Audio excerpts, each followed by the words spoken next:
Chapter 66. The Dean of Medicine Lin parked his car in front of Scholar C bookstore, surprised that they'd pass by Songshan First High School on the way. The school was only one stop away from the bookstore, and he'd be able to walk back to school after buying the books. Lin paid the driver and walked into Scholar C bookstore. He made a beeline for the medical section after asking the salesperson at the door for directions. There weren't many people in the bookstore at this hour, and even fewer in the medical section. There was only an old man who looked like a pedant flipping through some books in front of a bookshelf. Lin followed the labels on the shelf and found the book he was looking for. There were a couple of uncommon herbs in there, and Lin wanted to confirm them. Huaijuan's internal injuries were complicated, and his bodily functions had been completely messed up under the effects of the painkillers. He didn't know why he wasn't dead yet, but there had to be a master taking care of his body. After all, Huaijuan's family was a force to be reckoned with. "You like Eastern medicine, young man?" He didn't know when, but the old man had walked up to Lin looking at the book in Lin Yi's hands as he asked, "I've done some research." Lin smiled and nodded at the old man. "Are you a student from a medical university nearby, young man?" The old man didn't seem like he was going to let the matter drop. "No, I'm a student from Songshan First High School," Lin replied casually. He didn't dislike the old man at all. He could tell that the old man was the academic type. Lin wouldn't have bothered to say a word to the old man if he were the type of person who'd use conversation to achieve his goals. "Oh, a high school student?" The old man was a little taken aback by Lin Yi's words. There were very few young people who were interested in Eastern medicine these days. There were some students from medical universities who'd come to the bookstore to look up information for exams, but they didn't have much interest in Eastern medicine. He'd been looking for a disciple to inherit his legacy all these years, but to no avail. He didn't expect to meet a high school student who was interested in traditional Chinese medicine in the bookstore. There were quite a lot of students in the medical college who studied traditional Chinese medicine, but most of them were inclined to Western medicine.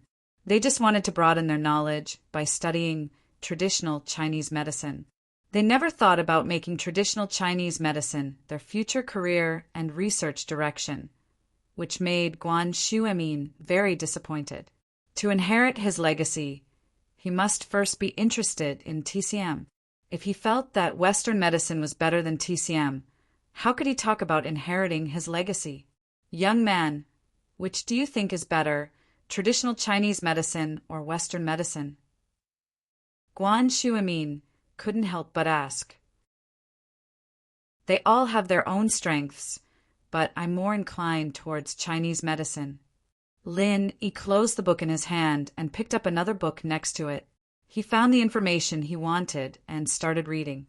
Western medicine treats the symptoms, while Chinese medicine treats the root cause. In some cases, only by treating the symptoms can the root cause be cured. However, it's not a good thing to simply treat the symptoms, but not the root cause.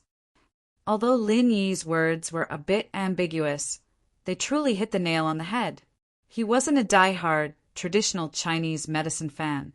On the contrary, he had a deep understanding of Western medicine. Both had their own strengths and weaknesses. Only by learning from each other could they save the world. "Young man, are you interested in applying to medical college?" Guan Xuemin's love for talent was aroused. The more he looked at Lin the more he liked him. "I haven't thought about it yet. It depends on my family." Lin indeed hadn't thought about it yet. It wasn't up to him to decide which university to apply to. It was up to his old man and Chu Pingzhan. If he was fired during this period of time, he wouldn't even be able to think about going to university. He would just have to go back to the mountains. "I see." Guan Xuemin was a little disappointed after hearing Lin Yi's words, but he still didn't give up. He took out a business card from his pocket and handed it to Lin Yi. "Young man, this is my business card. You can go back and talk to your parents about it. If you're interested in studying medicine, I can help you with the recommendation procedures. I still have this little bit of authority." Lin Yi heard Guan Shuamin's words and was a little surprised when he received the business card. The dean of Songshan Medical University's School of Traditional Chinese Medicine, Guan Shuamin. After seeing Guan Shuamin's identity, Lin Yi didn't doubt his words anymore. Not to mention the dean of a university. Even a dean of a faculty in a school had a lot of authority. Thank you. Although Lin Yi didn't have plans to study medicine, he still took the business card politely. Of course, if you have any questions about traditional Chinese medicine, you can call me, Guan Shuamin said. Although he didn't achieve his goal, Guan Shuamin still hoped that Lin Yi would contact him more often. Okay, Dean Guan. Lin Yi nodded. Guan Shuamin seemed to have something else to do. He took a few books and left, leaving Lin Yi alone to continue reading. Lin Yi didn't think much of this small interlude. When it came to medical skills, who could compare with his old man? He heard that when his old man was young, he casually gave a few pointers to a young traditional Chinese medicine practitioner, and that young traditional Chinese medicine practitioner became a famous one. Of course, this was what Lin Yi heard when his old man was drunk. It didn't matter if it was true or not. But Lin Yi had learned a lot from his old man over the years. After finding what he wanted, Lin Yi put the books back. There was no need to buy them for now. If he brought them back to school, he'd probably attract a lot of attention. Until now, Lin Yi still wanted to keep a low profile. But now, Lin Yi couldn't keep a low profile even if he wanted to. Lin Yi's name had spread all over the school today. On his way back to school, Lin Yi bought a fruit jianbing from a roadside stall. The cafeteria would probably be out of food by now. Lin Yi went straight to the classroom and saw Meng Yao and Yushu both sitting at their seats, still watching Happy Goat and Big Big Wolf. Yushu looked up at him when he entered the room and poked Meng Yao with her finger. Meng Yao raised her eyelids, but returned to the MP4 in her hands. Lin Yi ignored them and went back to his seat. Hey, Yao Yao, Shield Bro's back. He doesn't look like he's been tortured. Yushu said she'd read too many novels, thinking that people coming out of the police station would be skinned. That girl Lingshan wouldn't do anything to him. She must have been the one who let him out so soon. Meng Yao curled her lips, dissatisfied with Lin Yi's quick return. Yao Yao, do you think they did that in the police station too? Yushu fantasized. Shu, you're too evil. Meng Yao frowned. Don't disgust me. I don't want to throw up what I ate in the afternoon. Chapter 67. Changing classes? Boss, are you all right? Kong Xiaobo had been in a state of shock the entire morning. The past 2 days had been the most manly he'd ever been in his life. Kong Xiaobo had once seen a post on the internet about things a man should do before the age of 30, one of which was to get into a fight. Kong Xiaobo had thought that he wouldn't be able to do it, but it happened right before the college entrance exams. Kong Xiaobo was in a bad mood during recess, and almost went to the police station with Lin Yi. But Lin Yi stopped him in time with a glance. Lin Yi didn't mind anymore. He was here on a mission from old Lin anymore. It was a mission that didn't make any sense to him. Going to school was secondary, but Kong Xiaobo was different. If this incident were to leave a stain on his life record, it'd be something that would last for a lifetime. It's fine, the police figured it out pretty quickly. He Bao got gangsters to mess with the school. Lin Yi noticed Pinliang's ears pricking up as he spoke. He couldn't help but find it funny. The kid was probably afraid that He Bao would bite him out, wasn't he? That's good. Kong Xiaobo let out a sigh of relief. He didn't go to the police station with Lin Yi in the morning because he was afraid that Lin Yi would blame him for being disloyal. Now that Lin Yi was fine, he was naturally happy. Boss, I'll treat you to something after school. It'll help you get over the shock? After school? We'll talk about it then. Lin Yi glanced at Meng Yao, who was in front of him. He had to go back with them after school. The first class in the afternoon was Ms. Lu's class. Ms. Lu evidently knew that the incident this morning had something to do with Pinliang, but she didn't bring it up. After all, It was best to minimize the incident as much as possible. She didn't want the other students to be affected. The monthly exams are coming up, so let's do a little quiz today. Teacher Lu divided the test papers in her hands into stacks and then distributed them to the students in the front row of each group. She told them to pass them down in turn. In the third year of high school, there was basically a small test every 2 days and a big test every Monday. Many people were already used to it, although what happened in the morning brought a ripple to the dull and boring study life. There was no extra time to think about things that had nothing to do with study in the short term of high school life. Although what happened in the morning brought endless shock to the first and second year students. For the third year students, it was just a small interlude in their intense study. Of course, the few delinquents who didn't study were an exception. It was an English test paper that was passed to Lin Yi. English was Lin Yi's strong suit. Lin Yi was not only proficient in English, but he was also proficient in many languages around the world. This was also a requirement for the mission. Lin Yi didn't want to show off too much. In this key class of a key high school, maintaining an average standard was enough to get into a good university, so Lin Yi didn't need his results to be too good. After all, it was to accompany Meng Yao to study, and he didn't know when he would finish. So, when Lin Yi answered the questions, he purposely made some mistakes and asked Kong Xiaobo to help him hand it in after class. "Boss, how was the test?" The questions were pretty hard this time. There were a lot of new words that I've never seen before. Kong Xiaobo's results weren't outstanding. It was just average. "It's just SOSO." Lin Yi smiled. "Not too good." The education in the city is definitely better than in the village, so the questions will be more difficult. Kong Xiaobo thought that Lin Yi wasn't used to it yet, so he comforted him. "It'll be fine once you get used to it." "Okay." Lin Yi nodded. He couldn't explain much to Kong Xiaobo. Although Lin Yi felt that Kong Xiaobo was a good friend, he couldn't tell him about his own matters. After all, they weren't from the same world. During the second class in the afternoon, someone from the teaching office came to inform them that Jifeng was looking for Lin Yi, Pinliang, Gao Xiaofu, and Naipeo. Lin Yi didn't say anything and walked out of the classroom. Kong Xiaobo, on the other hand, was worried that the school would punish Lin Yi because of this.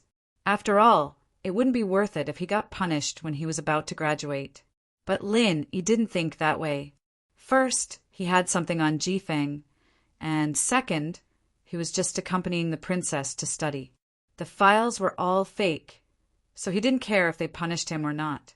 Pinliang's expression changed as he stood up after some hesitation. Xiaofu and Naipeo followed suit, walking out of the room as well.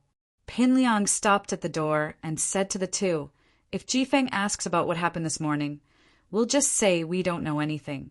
Just say that Heibao Bro doesn't know what happened with Lin Yi, and that we only know Heibao Bro. He asked us who Lin Yi was, so we pointed it out to him. The rest has nothing to do with us." Gao Xiaofu and Zhang Naipeo were worried that the school would punish them because of this. After all, their family backgrounds weren't as strong as Pinliang's. Pinliang might be fine, but they might become the scapegoats. They nodded immediately upon hearing Pinliang's order. Pinliang looked at Lin Yi's back and clenched his fists hatefully. He'd lost so much face today, and it was all because of this transfer student. He didn't expect Lin Yi to be this strong. It seemed like his usual method of talking with his fists wasn't working anymore. Jifeng, on the other hand, knew that Pinliang and the others were making things up after listening to their story. He'd already got news from the police that Heibao was the security captain of Pinliang's father's nightclub. A security captain coming to school to cause trouble for Lin Yi? Jifeng wouldn't believe that this had nothing to do with Pinliang, but he'd asked the principal for permission, and because of Pinliang's family background, he decided to keep it low-key. Heibao had already taken responsibility for everything at the police station, and Jifeng didn't need to offend anyone anymore. He told Pinliang and the others a few words before letting them go. When only Lin Yi was left, Jifeng didn't ask about what happened this morning. It was obvious that Lin Yi had nothing to do with it, so there was no need for him to ask. Chapter 68. Bold and visionary, words Jifeng knew that Pengzhan had introduced Lin Yi to the school, and so he wanted to use this opportunity to get on Lin Yi's good side. After all, the 12th class wasn't just the 12th class, but the 12th class was also the 12th class. Moving Lin Yi to the 6th class would help him avoid further conflicts with Pinliang. Lin Yi couldn't help but laugh at the words. The guy was afraid that Pinliang and the others would cause trouble for him again. But Lin Yi's true goal was to keep Meng Yao company. If Meng Yao didn't change classes, he wouldn't be able to do so. Besides, Lin Yi didn't really care about Pinliang and the other clowns. They wouldn't dare cause trouble in front of him anymore. Thank you, Mr. Wang. I'm doing fine in this class. I just got used to the environment, and I don't want to change. Lin Yi rejected Wang Jifeng's kind intentions. I see. All right then. Don't be too rash in the future. Just report to the school first. The school will take care of it.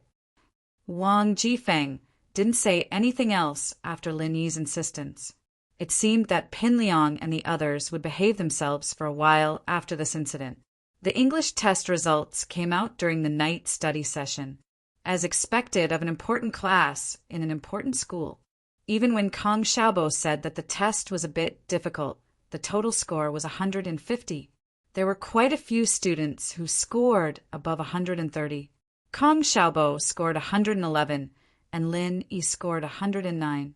Naturally, Lin Yi did it on purpose.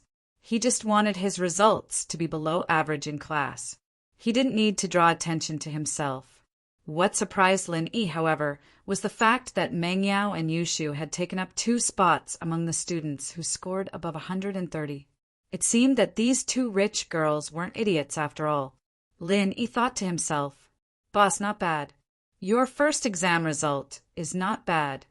Kong Xiaobo saw that Lin Yi was only 2 points lower than him, and he was secretly surprised. There must be some luck involved. Lin Yi thought to himself, if he had known that this question would be difficult, he would have made a few more mistakes. Let's go eat something tonight. My treat? Kong Xiaobo had talked to Lin Yi about this at noon, but Lin Yi did not agree at that time and said that they would talk about it at night. Let's do it on the weekend. My house is quite far from the campus. If I go back late, there won't be a car, Lin Yi said to Kong Xiaobo apologetically. Oh, that's true. There are only a few buses near the school. Let's talk about it on the weekends. Kong Xiaobo obviously misunderstood Lin Yi's meaning. Lin Yi thought that Kong Xiaobo was a good person, and that he didn't want to lie to him. But Lin Yi didn't want to expose the misunderstanding. Lin Yi really did mean that Meng Yao's villa was quite far from the school, and Faubert's car wouldn't be waiting for him all the time.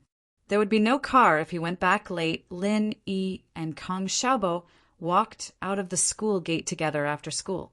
He watched Meng Yao and Yushu get into Faubert's Bentley from the corner of his eyes before turning to Kong Xiaobo. I'm going. See you tomorrow. See you tomorrow. Kong Xiaobo was in high spirits today. He'd wanted to have dinner with Lin Yi and drink some wine, but Lin Yi didn't have the time. He had no choice but to give up on the idea. What's the rush? Stand right there. The sudden voice startled Kong Xiaobo. He looked up to see Pinliang, Naipeo, and Xiaofu blocking his way. The one who spoke was Gao Xiaofu. Pinliang called his family during the break and learned that Heibao had taken responsibility for everything. But Pinliang's father still gave him a good scolding. Pinliang was getting more and more pissed off. It was all Lin Yi's fault, and he couldn't afford to offend Lin Yi. All he could do was sulk. Xiaofu came up with a strategy. Since Lin Yi couldn't beat him right now, he could teach that Xiaobo beside him a lesson. The kid had been pretty cocky yesterday on the balcony, and now he'd gone up there and kicked Heibao Bro in the crotch. Was he supposed to let him live if they didn't teach him a lesson? Pinliang's eyes lit up.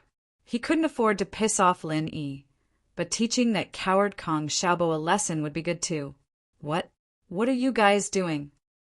Kong Xiaobo had become a man these 2 days, but that was only because he had Lin Yi with him. He was the only one left, and he'd have to be tough even if he wanted to. It was obvious that the three were up to no good, and Kong Xiaobo felt a wave of fear rise in his heart. What are you doing? Don't you know what you've been doing these 2 days? Pin Liang smiled coldly as he reached out and patted Kong Xiaobo's face. Kong Xiaobo, I never knew that you were a hidden character. What did I do? Kong Xiaobo knew that even if he begged for mercy, it wouldn't do anything. Since he was already enemies with Pin Liang, he might as well go all the way. At most, he'd get beaten up, but he wouldn't be able to kill him. Uft, you're talking tough, aren't you? Pin Liang looked like he had Kong Xiaobo in the bag. What? You dare to do it, but you don't dare to admit it? Or is it because that transfer student's backer is gone, and you're not confident anymore? Pin Liang was finally able to vent his anger, but he felt a little sullen when he thought about it. He had to bully a normal student to vent his anger. Kong Xiaobo knew that he wouldn't be able to avoid the beating today. He was going to die either way, and he straightened his neck. Pin Liang, if you touch me today, I'll pay you back 10-fold, 100-fold. Come at me if you dare. With that, Kong Xiaobo closed his eyes, looking like he was going to die a martyr's death. Fuck, you're still so stubborn? Interesting. Brothers, what are you waiting for? Let's do it. Pin Liang saw that Kong Xiaobo wasn't begging for mercy, so he stopped talking to him. Liang bro.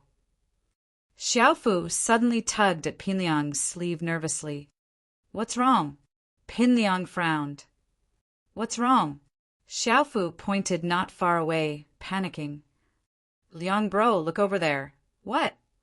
Pin Liang looked impatiently at the direction Xiaofu was pointing at, and was shocked to see Lin Yi walking towards him with a smile on his face. But in Pin Liang's eyes, that smile looked like the smile of a demon. Why was he back? Didn't he leave already? Pin Liang was startled. This Lin Yi was a madman. What was he supposed to do if he waited for Lin Yi to arrive? As humiliated and angry as he was, Pin Liang didn't dare fight Lin Yi head-on. Fuck, revenge is a dish best served cold. I'll return the humiliation I received today 100-fold in the future.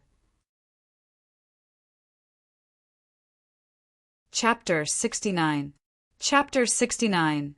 Healing Plan. Pin Liang didn't have time to explain as he turned and ran. Xiaofu and Naipeo saw that they weren't a match for Lin Yi, and so they turned and ran as well. Kong Xiaobo closed his eyes and stiffened his neck, ready to die a martyr's death. He waited for a long time, but Pin Liang didn't move at all. He opened his eyes, confused, only to see the three running like rabbits, disappearing into a puff of smoke. Ah! Kong Xiaobo froze. What the hell was going on? Could it be that when he'd shaken his body, unleashed his king's aura, and said, I'll pay them back 10 times, 100 times in the future, he'd scared Pin Liang and the others away? It couldn't be, could it? Didn't that make him the main character of a novel? A large hand landed on Kong Xiaobo's shoulder just as he was recovering from his shock. Kong Xiaobo jumped and turned around, only to see Lin Yi smiling at him. What are you spacing out for? Ah. Xiaobo paused when he saw Lin Yi. He immediately understood why Pin Liang and the others had turned tail and run. It wasn't because he'd unleashed his king's aura, but because Lin Yi was here and they'd run away. Let's go. There won't be any more cars later. Lin Yi patted Kong Xiaobo's shoulder before turning around and walking to the Faubert's parking spot. Lin Yi and Kong Xiaobo had separated earlier, and he'd noticed that Kong Xiaobo was surrounded by Pin Liang and the others. Lin Yi naturally knew that Kong Xiaobo wasn't Pin Liang's match, and so he went to help him. Kong Xiaobo took a deep breath, wanting to thank him, but Lin Yi was long gone. Kong Xiaobo clenched his fists. When would he become a man like Lin Yi? It had only been 2 days since he'd transferred here, and he'd already taught one of the big four Pin Liang a lesson. Lin Yi returned to Faubert's, Bentley, a frown on Minyao's face. She didn't say anything about Lin Yi getting in, but Yushu, on the other hand, smiled at Lin Yi. Shield bro, you're pretty good, huh? Pin Liang and the others turned and ran when they saw you. Yushu's words told Lin Yi that she must have seen him helping Xiaobo from the car. Lin Yi smiled, unsure of what to say. "See, Yao Yao? I told you Lin Yi's good at his job, right? With him by your side, Pin Liang won't bother you any more." Yushu tugged at Meng Yao's hand. "He's not that much stronger than Pin Liang." Meng Yao humphed, puzzled. Was this Lin Yi really that good? Subduing Pin Liang in 2 days? He's probably just a little better at fighting. Lin Yi was already used to Meng Yao's attitude, and he didn't mind it at all. She was a miss, after all, and it was always hard to please. As long as she didn't find him an eyesore, it was fine. He was here for a mission, after all, and the reward was enough for him to eat for the rest of his life. Back in the villa, Lin Yi remembered the awkward scene from this morning as he looked at the tissue box on the living room table. Yushu was looking at him suspiciously, and Lin Yi knew that this wasn't good. She'd better not come up with something for him to do again. Lin Yi hurried back to his room. He'd looked up some books on medicinal properties and pharmacology in the bookstore today, and Lin Yi wanted to write them down while he still had an idea of how to treat Huaijuan. Huaijuan's entire body was in a mess under the effects of the medication. It was a combination of Eastern medicine and Western medicine. Huaijuan was fine for the time being, but the slightest change in his body could turn into a fatal injury. It was impossible to treat all the damaged organs in one go, and even old Lin didn't have the ability to do so. Besides, he'd learned all of old Lin's teachings. After taking Huaijuan's pulse today, Lin Yi had determined that the cause of Huaijuan's condition was a broken meridian. The meridians that connected the 5 viscera and 6 bowels of the body were broken, naturally affecting the function of the organs and leading to organ failure. Under these circumstances, Lin Yi decided to start with the damaged meridians first. As long as he could open up all the meridians, the organs would naturally recover. Huaiping was only in his 20s, and his body wasn't in a failing phase yet. He could recover on his own. Lin Yi breathed out in relief after writing down a satisfactory prescription and treatment plan. Although Lin Yi was confident that he could help Huaijuan recover, he was still a little worried before he could come up with a feasible treatment plan. Lin Yi sighed. The art of dragon mastery he practiced wouldn't be so troublesome if he could let Huaijuan practice it. But he'd promised old Lin that he wouldn't tell anyone other than old Lin and his Shifu. Old Lin was Lin Yi's Shifu, but strictly speaking, he was more like a relative. Old Lin's skills weren't weak, but Lin Yi's killer moves were inherited from another Shifu. It was said that his Shifu and old Lin had gone through thick and thin together in the past, and that they'd been through life and death together. Of course, Lin Yi wasn't too clear about these things. He only knew a little about them. A soft sound came from outside the room, and Lin Yi's sharp senses picked it up. Putting away the prescription and treatment plan, Lin Yi quickly dashed to the door.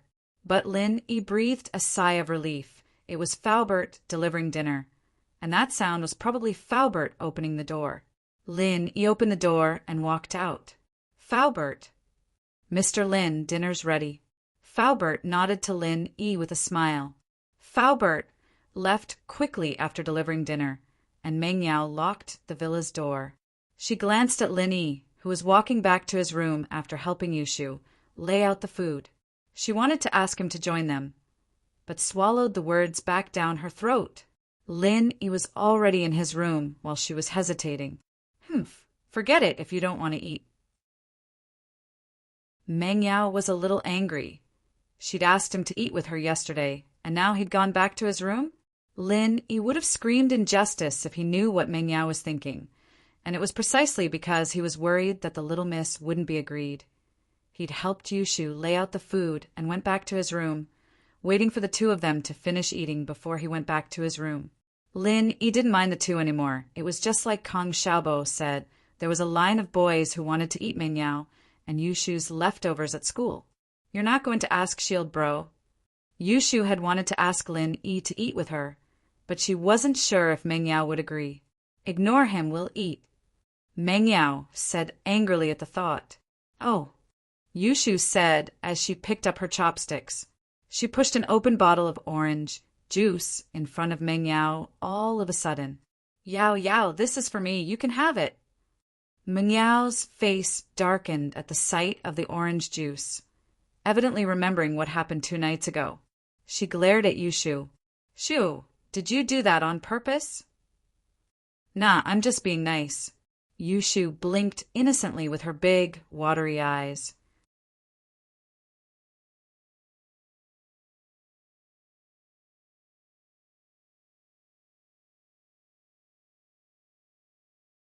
The food's ready for you. Oh. Lin Yi looked at the table. The rice was already in front of him. Since Mengyao had gone upstairs, Lin Yi didn't need to be courteous. Yushu was a little weird, but it wasn't a big deal.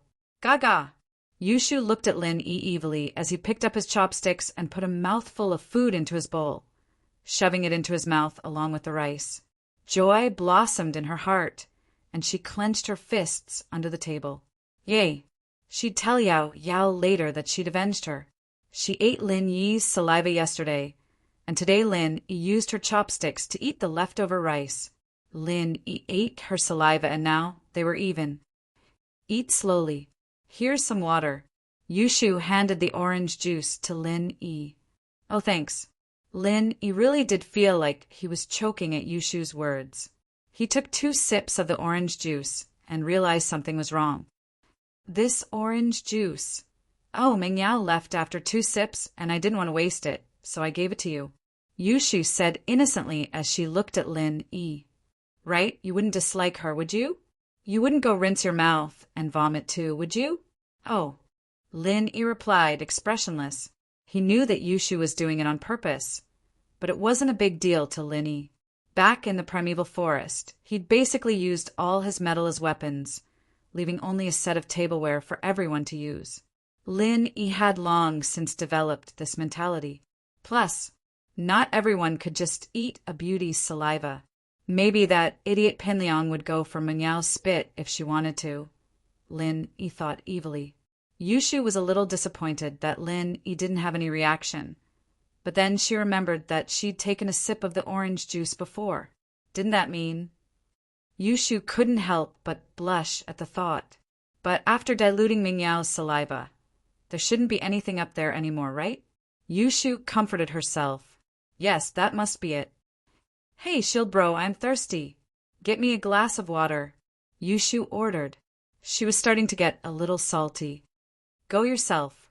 Lin Yi didn't even raise his eyes as he continued eating. Toilet paper. TV. Yushu coughed. Lin Yi rolled his eyes. This was a secret signal. What was with that? Lin Yi got up helplessly to get Yushu a glass of water. Yushu treated him pretty well, thinking about him even when she was eating. Lin Yi decided to hold it in. If Huaijuan knew that Lin Yi was serving the 2 misses all day, he'd probably be laughing his ass off. He poured Yushu a glass of water. Lin Yi knew that her glass was pink, so he was familiar with it. Thanks, shield bro, Yushu said sweetly as she took the glass from Lin Yi. Lin Yi didn't say anything as he continued eating. Yushu was thinking that a little coquettish might make Lin Yi more willing, but she didn't think that she'd be showing it to a blind man. It seemed that in Lin Yi's eyes, the braised chicken on the table was prettier than her own. In actuality, Lin Yi wasn't blind. Who wouldn't be tempted by a beauty in front of him? But he was here on a mission, and this was just a short reunion. After the mission was over, everyone would go their separate ways, and they might not meet again for the rest of their lives. Lin Yi didn't want to leave too many emotional ties behind. Besides, he was arranged by Pengzhan to accompany Mengyao to school. What would happen if he messed with Mengyao's best friend? One shouldn't be too much of a jerk.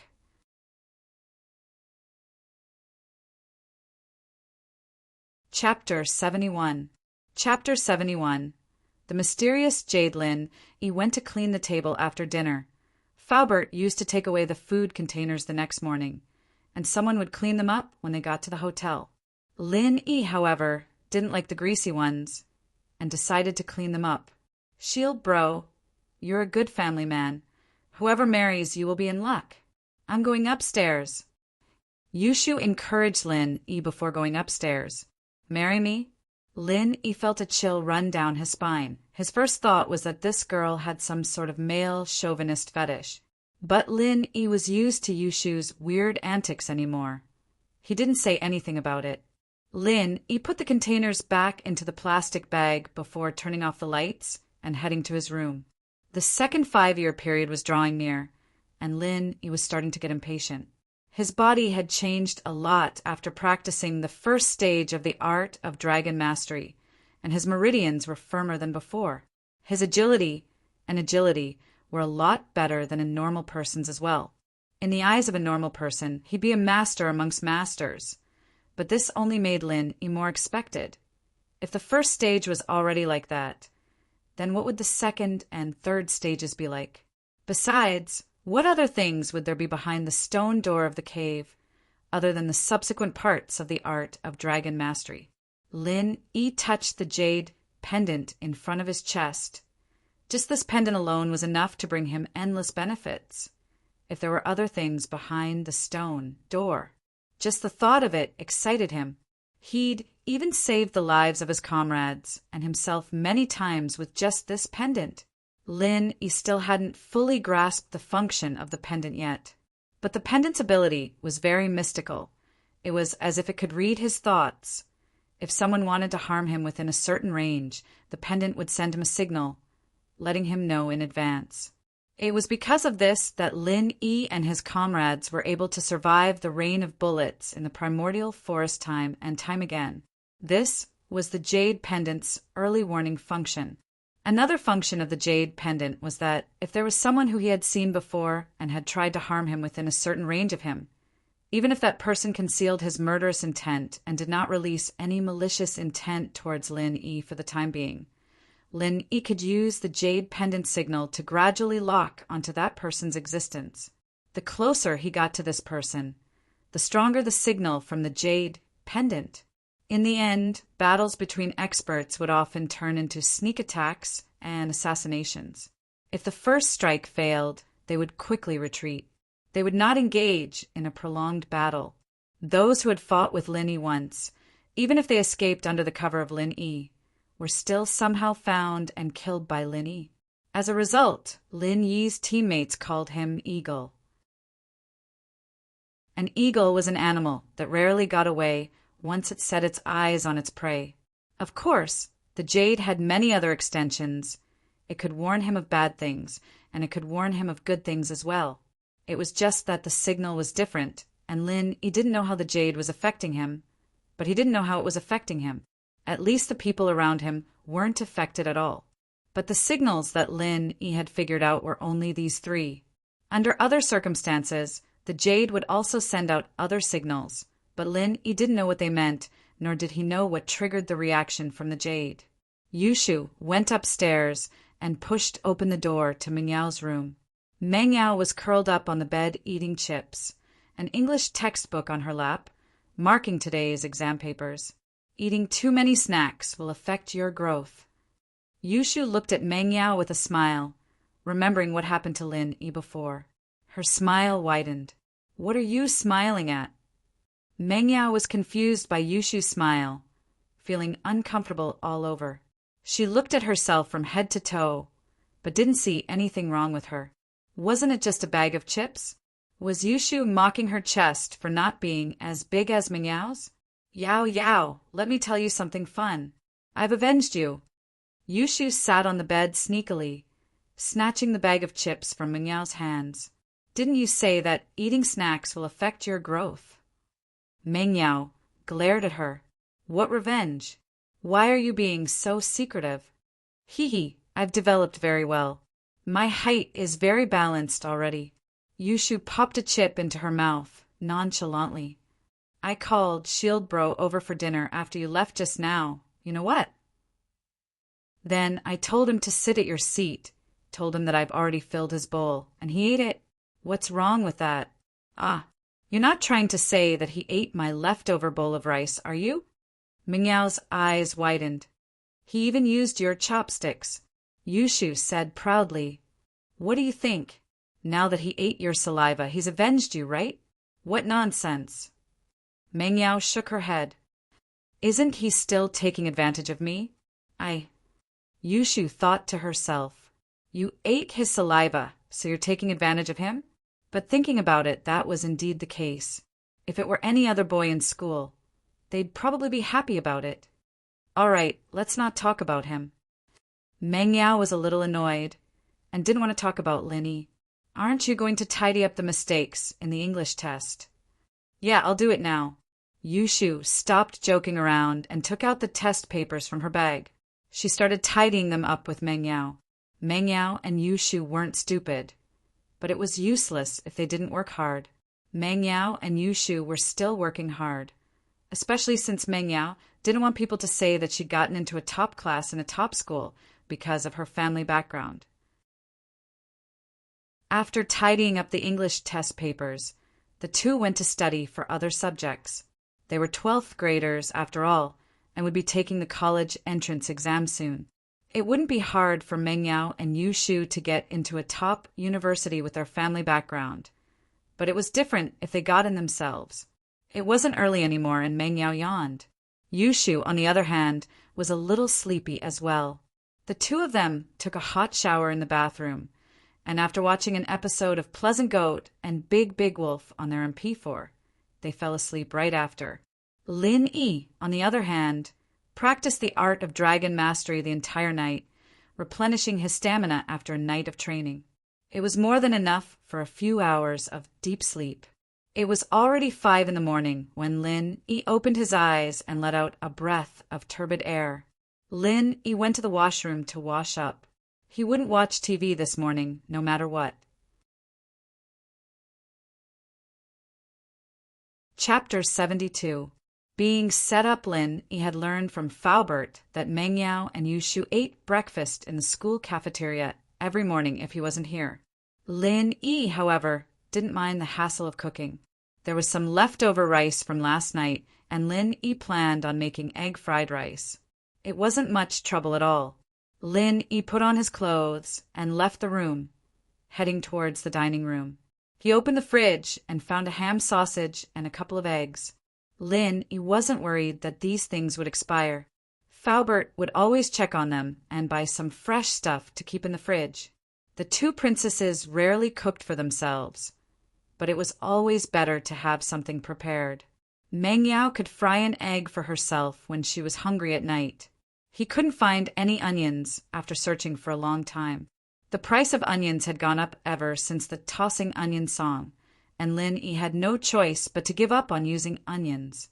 Egg fried rice was something Lin Yi always made at home, and it didn't take long before a pot of fragrant fried rice was ready. Lin Yi scooped a bowl for himself, quickly finishing it before tossing the bowl into the sink and putting it back on the rack. Lin Yi didn't want yesterday's incident to repeat itself, either, so he decided to put the cutlery away after washing it. Perhaps he'd made some noise, but it wasn't long before Meng Yao and Yushu came downstairs in their pajamas, yawning and yawning. The two were wearing cartoon pajamas, looking very cute. It didn't seem to match their age, but Lin Yi understood when he remembered that they watched cartoons all the time. Girls, especially young misses, were a little childish. Still, the two beautiful legs beneath their pajamas made Lin Yi's blood boil. Couldn't these girls be a little more careful at home? Did they really think that he didn't exist? Didn't they think that he wouldn't push them down? Ugh, not really. Wow, Shieldbro, you prepared breakfast for us again. Yushu wrinkled her nose as she followed the scent to the kitchen. Ah, it's egg fried rice today, my favorite. Ahem. Meng Yao wasn't too happy with Yushu's obvious reaction. How could she let that Lin Yi get all cocky? Yao Yao, do you want some? Yushu took a bowl and filled it for herself before asking Meng Yao. I don't like it.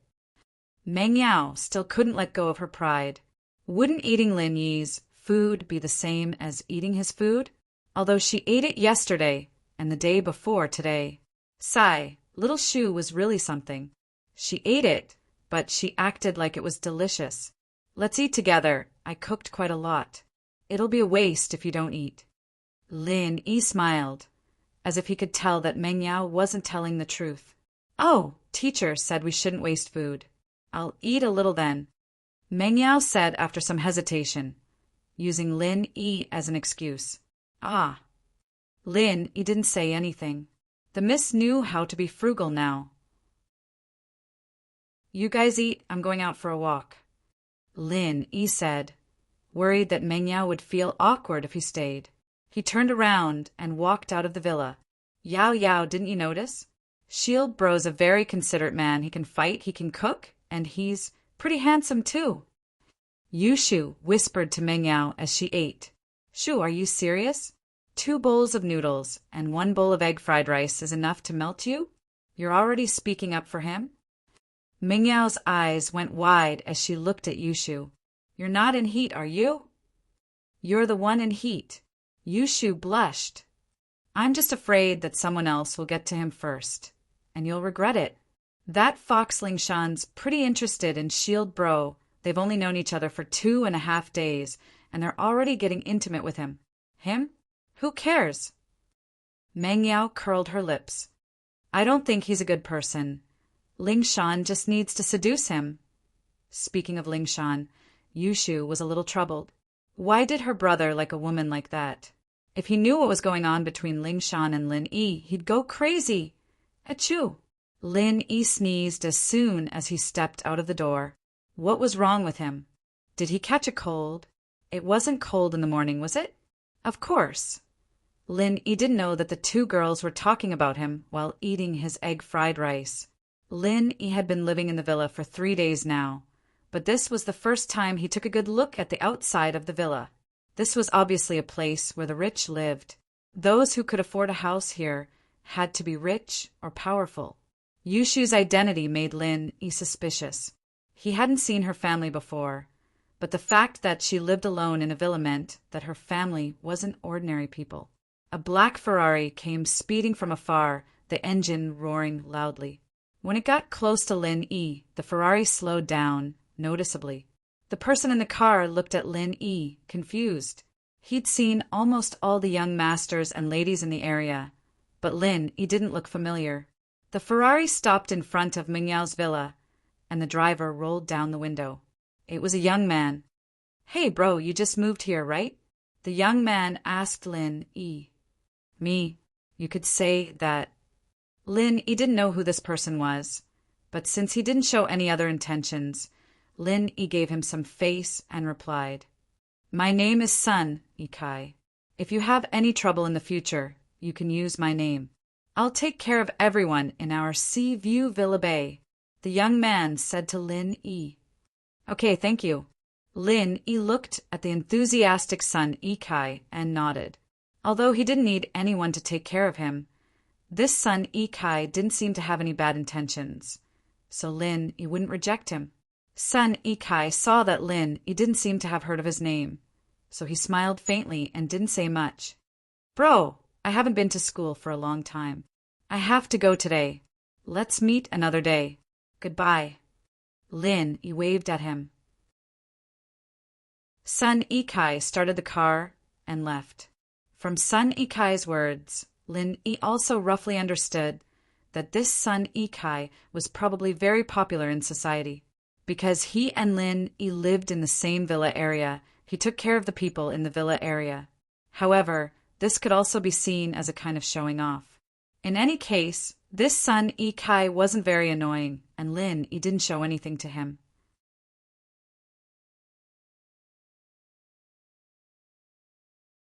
Chapter 73. Free Chef. It wasn't long before Faubert's Bentley stopped in front of the villa, and Faubert paused when he saw Lin Yi standing there. Mr. Lin, why are you here? Faubert asked curiously as he got out of the car, looking at Lin Yi curiously. I came out for some fresh air and to see what kind of people live around here. Lin Yi said. Faubert nodded. Meng Yao and the others aren't out yet? I'll go get them. Meng Yao and Yushu walked out of the villa as they spoke, laughing and chatting with each other. They greeted Faubert when they saw him and got in the car. Lin Yi got in the passenger seat naturally, and Faubert started the car and drove slowly towards the school. The two had been whispering to each other ever since they got in the car. The Bentley was quite spacious. and Lin, he didn't want to eavesdrop on their conversation. He didn't really care what they were talking about. Yushu nudged Meng Yao after a while. Why don't you tell me if you like it? What do I like? I'm just having a bite or two. It's fine if you don't tell me. Meng Yao humphed, ignoring Yushu. Yushu didn't have a choice. She wrinkled her nose. All right. I'll tell you. Their voices were louder and clearer, and Lin, he could hear them from the passenger seat. But he didn't know what they were talking about. Faubert, can you get some fresh ingredients when you come back tonight? Yushu said to Faubert, who was driving. Oh, ingredients? Uncle Fu was slightly startled. Are they fresh vegetables and meat? Yeah, eggs, seasonings, and whatnot. It's fine as long as it's all there is. Yushu nodded. All right. Faubert was a little puzzled. He'd prepared fresh meat and vegetables for them before, but a lot of it had expired. Faubert only prepared a small amount after that, just in case. He didn't expect Yushu to ask him to prepare a whole bunch all of a sudden. Judging from Yushu's conversation with Meng Yao, there was an 80% chance that Meng Yao was part of it as well, and so Faubert didn't ask any questions and agreed without hesitation. Yay, Sister Yao Yao. Yushu raised her hand excitedly, intending to give Meng Yao a high five. Meng Yao glared at her. You only know how to eat. Let's see if you'll be able to get married when you turn into a pig. Lin Yi, on the other hand, was speechless. He'd be an idiot if he didn't understand what Yushu was up to. Buying so many ingredients. Did he think he was a chef? CK his grandmother's leg. Wasn't he being wronged? Even a runny nose could be used against him. If word of this got out and his teammates heard about it, wouldn't they laugh their heads off? But it wasn't easy to explain, and the more he tried to explain, the worse it would get. Lin, he could only endure it. He'd just treat it as a mission, and this reward was enough to feed him for the rest of his life. Lin, he didn't think that it was a big deal now.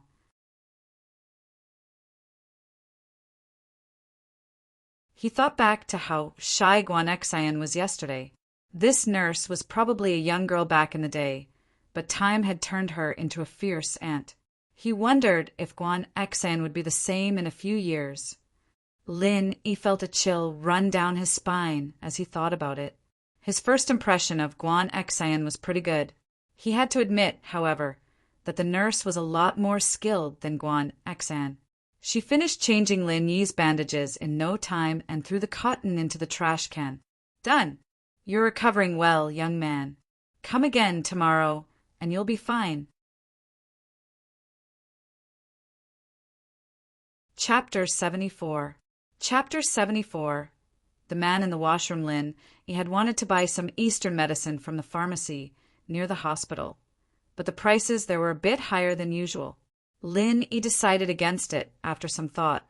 He had some money on hand and Ping Zhan's bank card, but the Eastern medicine he needed wasn't something ordinary. Most of them cost tens of thousands of dollars. Mr. Lin, Mr. Chu called just now. He'd like me to bring you to him if you're free.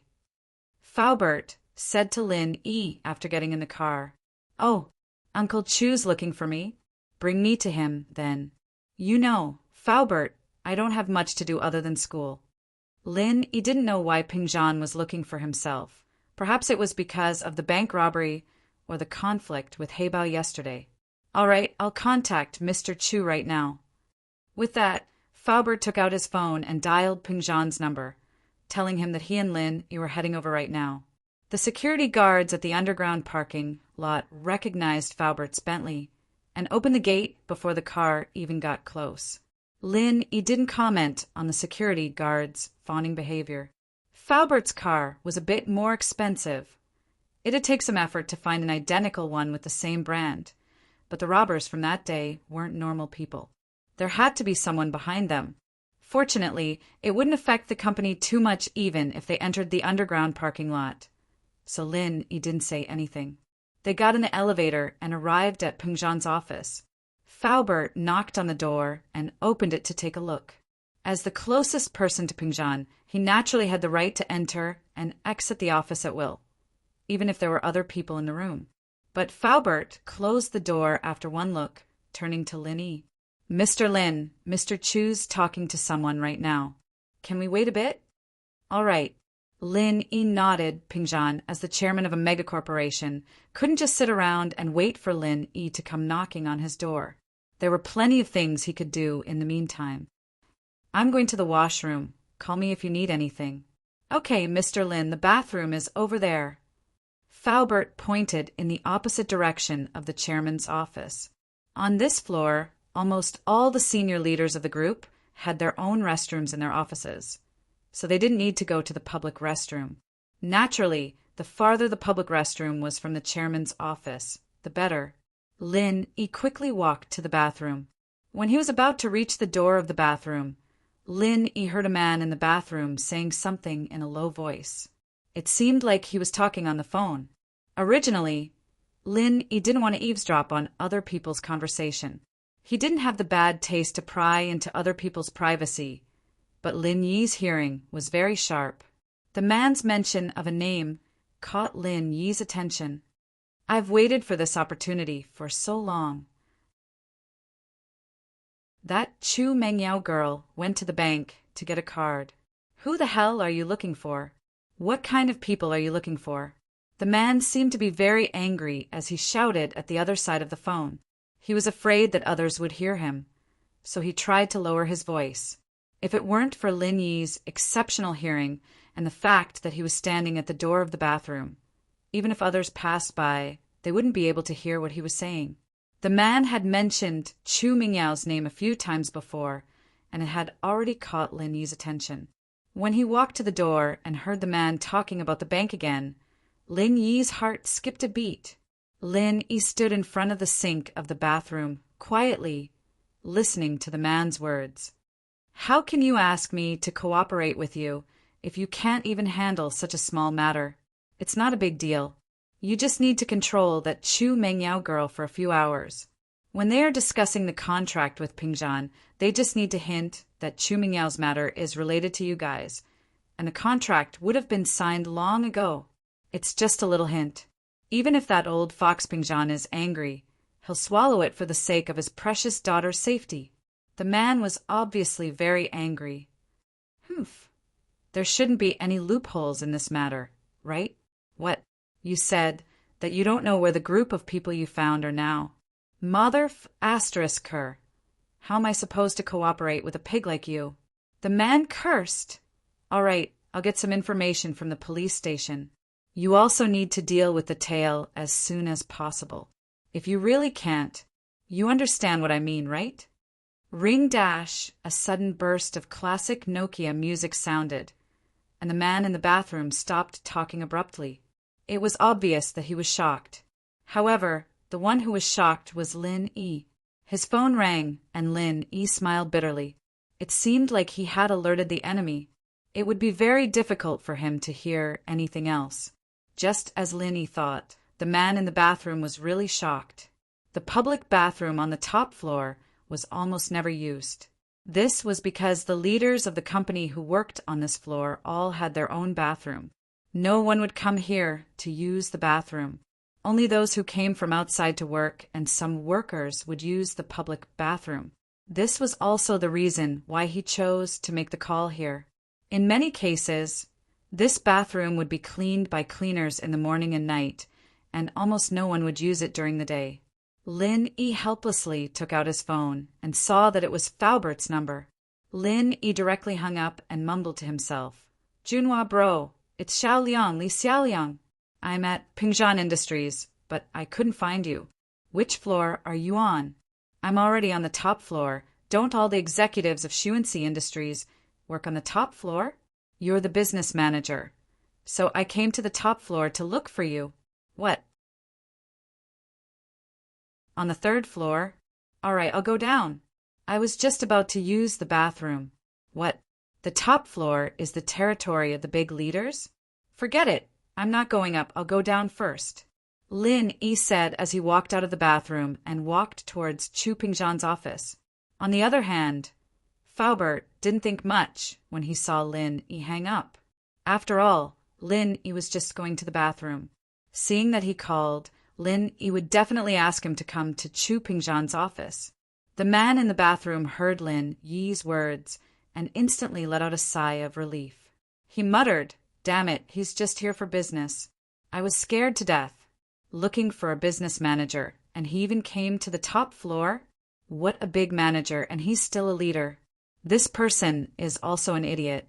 Doesn't he know that the salespeople call themselves business managers to make themselves sound better?" Chapter 75. Chapter 75. Pingzhan's analyst wanted to drag the man to Pingzhan's office in the washroom, but on second thoughts, the people who worked at the top of the company were either shareholders, general managers, or vice presidents. Not a single one of them was a small fry. Putting aside the fact that Pingzhan wouldn't be willing to admit it, Lin Yi was afraid that this man wasn't just one person, but a group of people. Judging from the people he'd called, he had a lot of accomplices. Pulling him out wouldn't necessarily be the same for his accomplices. Besides, Pingzhan wouldn't be able to deal with someone at the level of a vice CEO with just a few words. There were bound to be a lot of factions forming when a company grew to a certain point, and Pingzhan was the biggest shareholder. He couldn't just touch the people of the other shareholders, and there was a high chance that the person on the phone was one of the shareholders. That was why Lin Yi decided to disguise himself as someone who came to the wrong floor to avoid alerting the enemy. That way, the man in the bathroom wouldn't suspect anything. Lin Yi walked to Pingzhan's office and saw that the door was open. Faubert was standing beside Pingzhan, reporting something to him. Pingzhan nodded repeatedly, a satisfied smile on his face. He raised his head when Lin Yi appeared at the door. "Lin Yi, you're here. Come in and have a seat." "Uncle Chu." Lin Yi closed the door behind him as he walked in. He wanted to talk to Pingzhan about what he'd heard in the bathroom. "Lin Yi, I heard that you got into a conflict with some gangsters yesterday?" Pingzhan asked straightforwardly after getting Lin Yi to sit on the sofa in front of his desk. Lin Yi could tell that Pingzhan's tone wasn't one of condemnation, but one of deep concern. This touched Lin Yi's heart. He was just a personal study companion he'd hired to accompany his daughter in her studies, and yet he cared for him so much. It was rare. However, Lin Yi also had some doubts. If it were someone else, the first thing they would talk about would be to fire him and not implicate his daughter. "Yes, someone called Zhong Pingliang sent him to deal with me." Lin Yi didn't try to hide anything as he told Pingzhan the truth. "But I'm guessing that Heibao will take care of everything by himself in the police station, and Pinliang won't get involved." "Oh, Zhong Pingliang? Do you have a problem with him?" Pingzhan was even more puzzled. Lin Yi had only been in school for a few days. How did he make an enemy like this? From the looks of it, Pinliang had hired a criminal, even with a gun. "Ah," Lin Yi smiled bitterly. "It's my fault.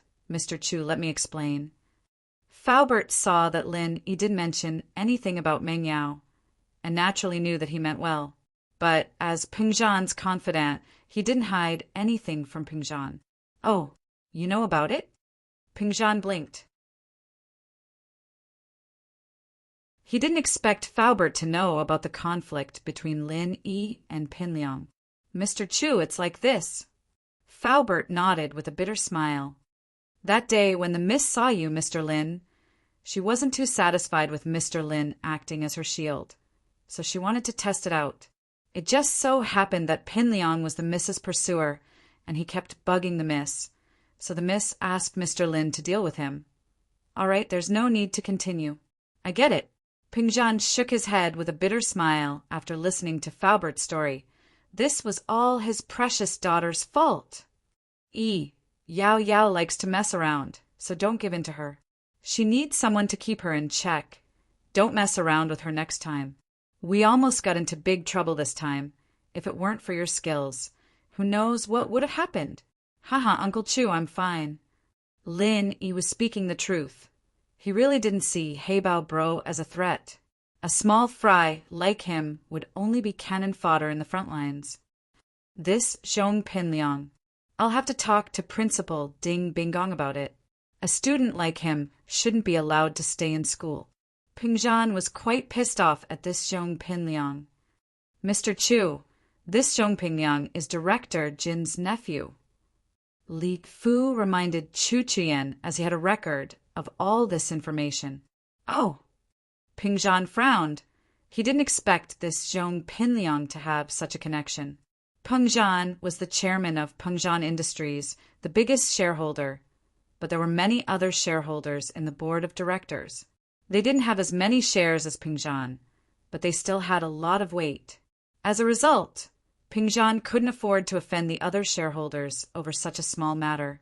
Peng Zhan Industries was one of the shareholders of Songshan's first school, so naturally Director Jin was one of the shareholders as well. Ding Binggong wouldn't be able to handle things like this. Peng Zhan thought about it for a moment. He'd be graduating soon anyway, so he gave up on the idea of changing Zhong Pinliang. Uncle Chu, don't worry about it. After this incident, Zhong Pinliang's probably going to behave like a coward in school from now on. Lin Yi didn't care about him at all. Yeah, Yi, I'm really sorry about this. I may be in charge of a corporation, but there are many things that I can't do. Peng Zhan sighed. Uncle Chu, I was just about to talk to you about this. Lin Yi saw that Peng Zhan had changed the topic to company management, so he didn't have to find an excuse anymore. Uncle Chu, have you figured out what happened with the bank robbery that day? Right now, I only suspect that there's something unusual about it, but I haven't figured it out yet. Peng Zhan didn't try to hide it. We can already confirm that they were after Yao Yao. Robbing a bank was just an excuse. They didn't make a move on Yao Yao earlier or later, but they just had to make a move on me when I was out in the city for business. This motive is very suspicious. Lin Yi praised inwardly. Peng Zhan was indeed the helmsman of a large corporation, being able to come up with such a conclusion with just a few clues. It wasn't bad at all. His suspicions weren't far from the truth.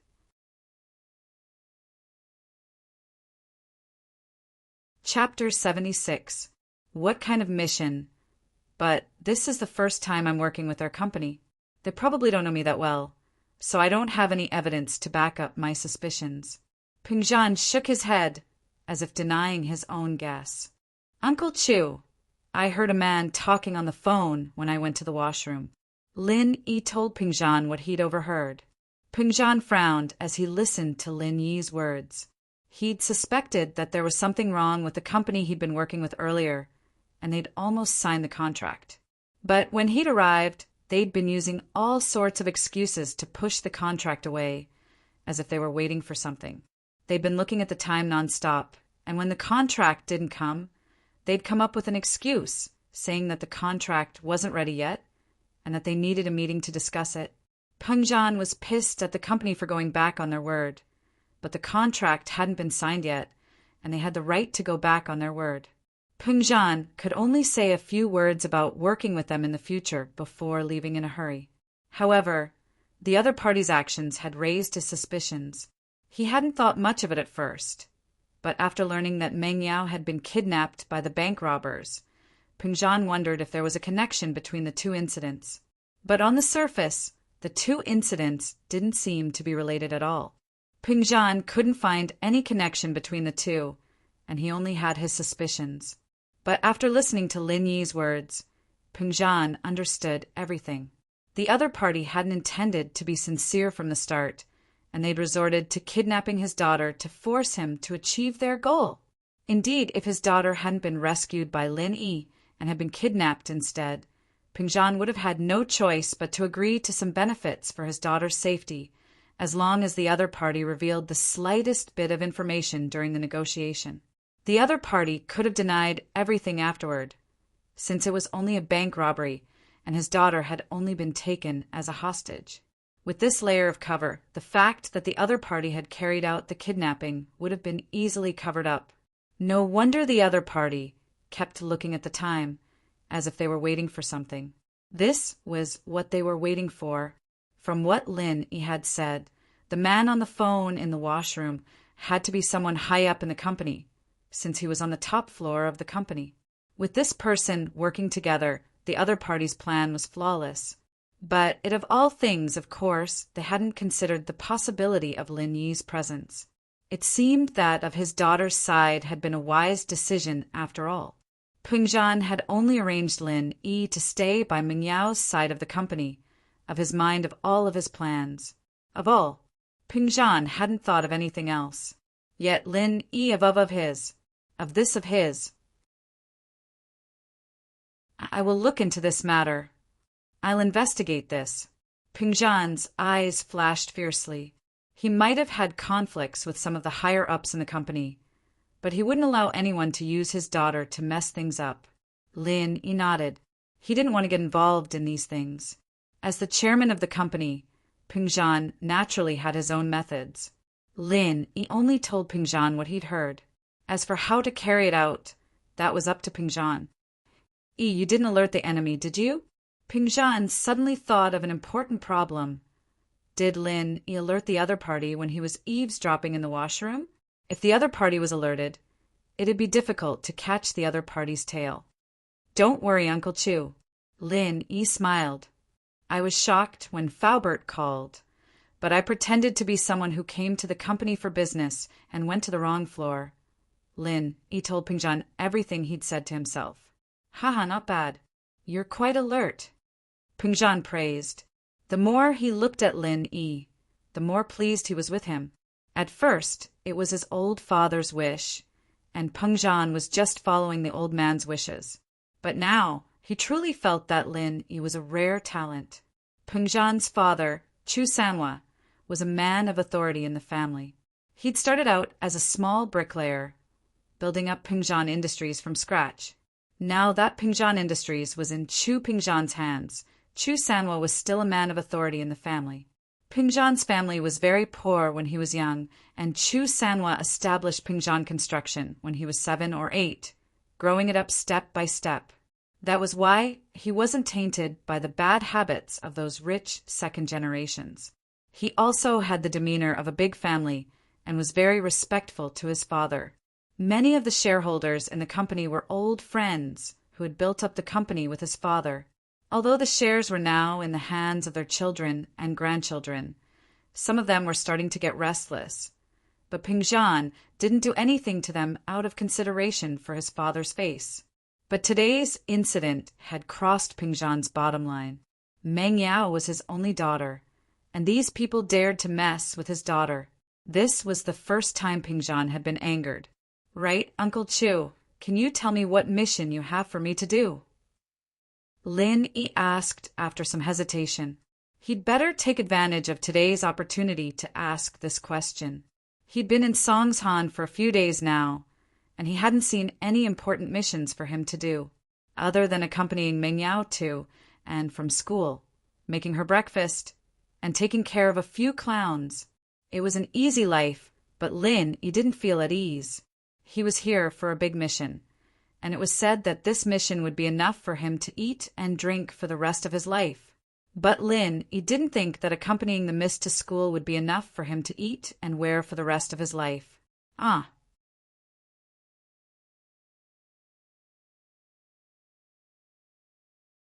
Chapter 77. Killing Intent. Uncle Chu, I'll be heading to school if there's nothing else.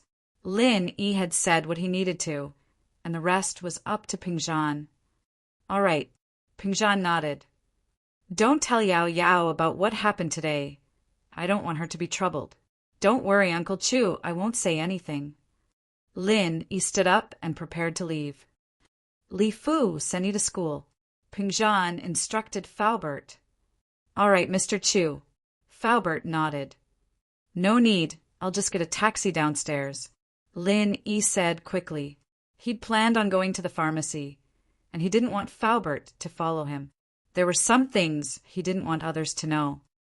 That's fine. Pingzhan didn't insist after Lin Yi said so. I'll leave Yao Yao's safety in your hands before I deal with the company's problems. Lin Yi waved his hand. Uncle Chu, my mission has something to do with Miss Chu. Naturally, I won't let anything happen to her before the mission is completed. Pingzhan nodded, sighing softly. He'd thought that he'd let Lin Yi take advantage of the situation, but it seemed that Lin Yi wasn't too interested in Meng Yao. He didn't know what his father was planning, but whatever he said, he'd do as he'd said. Li Fu, inform the administrative department. Tell them to prepare a meeting room. I'm having a board meeting in the afternoon. Ping Zhan didn't insist when Lin Yi refused to let Faubert see him off because he had something he needed Faubert to arrange. All right, Mr. Chu. Faubert nodded before leaving Ping Zhan's office. Ping Zhan had a secretary, but there were many things he couldn't let his secretary know. Only Faubert, his confidant, knew. So, in many cases, Faubert took on the role of a secretary. Lin Yi walked out of Ping Zhan's building and flagged down a taxi. Young man, where are you going? After getting in the car, the driver pressed the odometer on the meter and asked, Sir, do you know where I can buy wholesale Chinese medicine? Lin Yi wasn't familiar with the geography of Songshan, but some of the older taxi drivers were living maps. They knew everything about the city like the back of their hands. Oh, are you talking about Chinese medicine? The ones made from twigs and twigs, or the ones made from twigs? The driver didn't know what Lin Yi was looking for. Lin Yi couldn't help but chuckle at the driver's description. In the eyes of normal people, Chinese medicine was more or less the same as sticks of grass. Loose sticks of grass. Lin Yi didn't bother correcting them. The girl wasn't a professional, after all, and it was fine as long as she could understand him. If you're talking about wholesale, you'll have to go to Qiaonan Village's Chinese medicine wholesale market. The driver said, but it's not in the city. It'll take half a day to get there. If you don't want to buy much, you can go to a bigger pharmacy. Lin Yi gave up on the idea of going to the wholesale market after hearing the driver's words. He didn't need to go there right now, at least.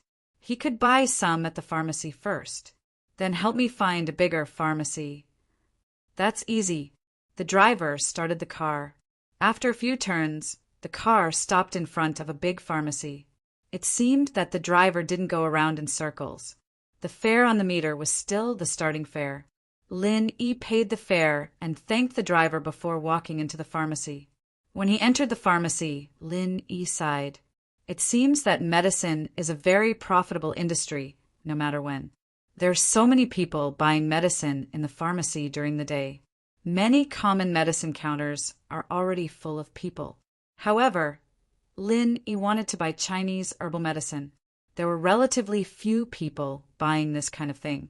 He handed the list in his hand to the salesperson. The salesperson gave Lin Yi a receipt and asked him to pay.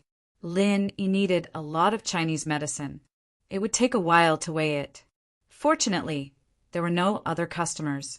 Lin Yi took advantage of the time when the salesperson was weighing and walked around the pharmacy. Jin Chuang medicine. A voice caught Lin Yi's attention. Jin Chuang medicine? Lin Yi was stunned. There is such a medicine. The so-called Jin Chuang medicine referred to metal objects such as knives. In ancient times, the weapon that hurt people the most should be weapons. Therefore, Jin Chuang also referred to weapons and Chuang meant wounds. Therefore, Jin Chuang medicine referred to medicine that specialized in treating metal injuries, such as knife wounds. Its effects were hemostasis, analgesia, and anti-inflammatory. However, Jin Chuang medicine was just a name in ancient times. There didn't seem to be any medicine called Jin Chuang medicine now, right? No, it's sold out. The salesperson answered the person who asked for the medicine with a blank expression. Lin Yi took a look. The person who asked for the medicine was a girl in black. She was wearing a navy cap on her head. The brim of the cap was very low, and her face couldn't be seen clearly. After getting the reply from the salesperson that the medicine was sold out, the girl didn't say anything. She turned around and left, but her steps were a little unsteady. Suddenly, Lin Yi's eyes were fixed on the girl's feet. On the ground that the girl walked on, there was a clear trail of blood. Obviously, it flowed down the hem of her pants. However, in this pharmacy with people coming and going, it didn't attract anyone's attention. The blood trail was quickly stepped on by the people walking back and forth. The reason why Lin Yi paid attention to this girl was because Lin Yi was a little curious about the Jinchuan medicine she mentioned. Secondly, it was because Lin Yi sensed a trace of the same kind of aura from her. Murderous aura. Murderous aura was a very mysterious thing. Murderous aura was actually a signal emitted by animals when they attacked each other. This signal needed to be detected by the sixth sense. Someone once did such an experiment. They put a wild cat and a mouse in a box, separated by two thin soundproof boards in the middle. The distance between the two boards wasn't very far. Then they eliminated the smell, and they couldn't see each other. As a result, the cat seemed to sense something and wanted to pass through the board. It kept scratching the board with its claws, while the mouse curled up on the other side. It could be seen that the cat could sense that the mouse was next door, and the mouse could also sense the cat. But how did the cat and the mouse sense each other? According to the explanation of scientists, this might be the sixth sense in addition to the five senses of animals. In other words, they didn't use their ears, nose, or eyes to detect each other. Animals could use their sixth sense to sense a signal emitted by their natural enemies or other animals that wanted to attack them. This signal could be interpreted as murderous aura.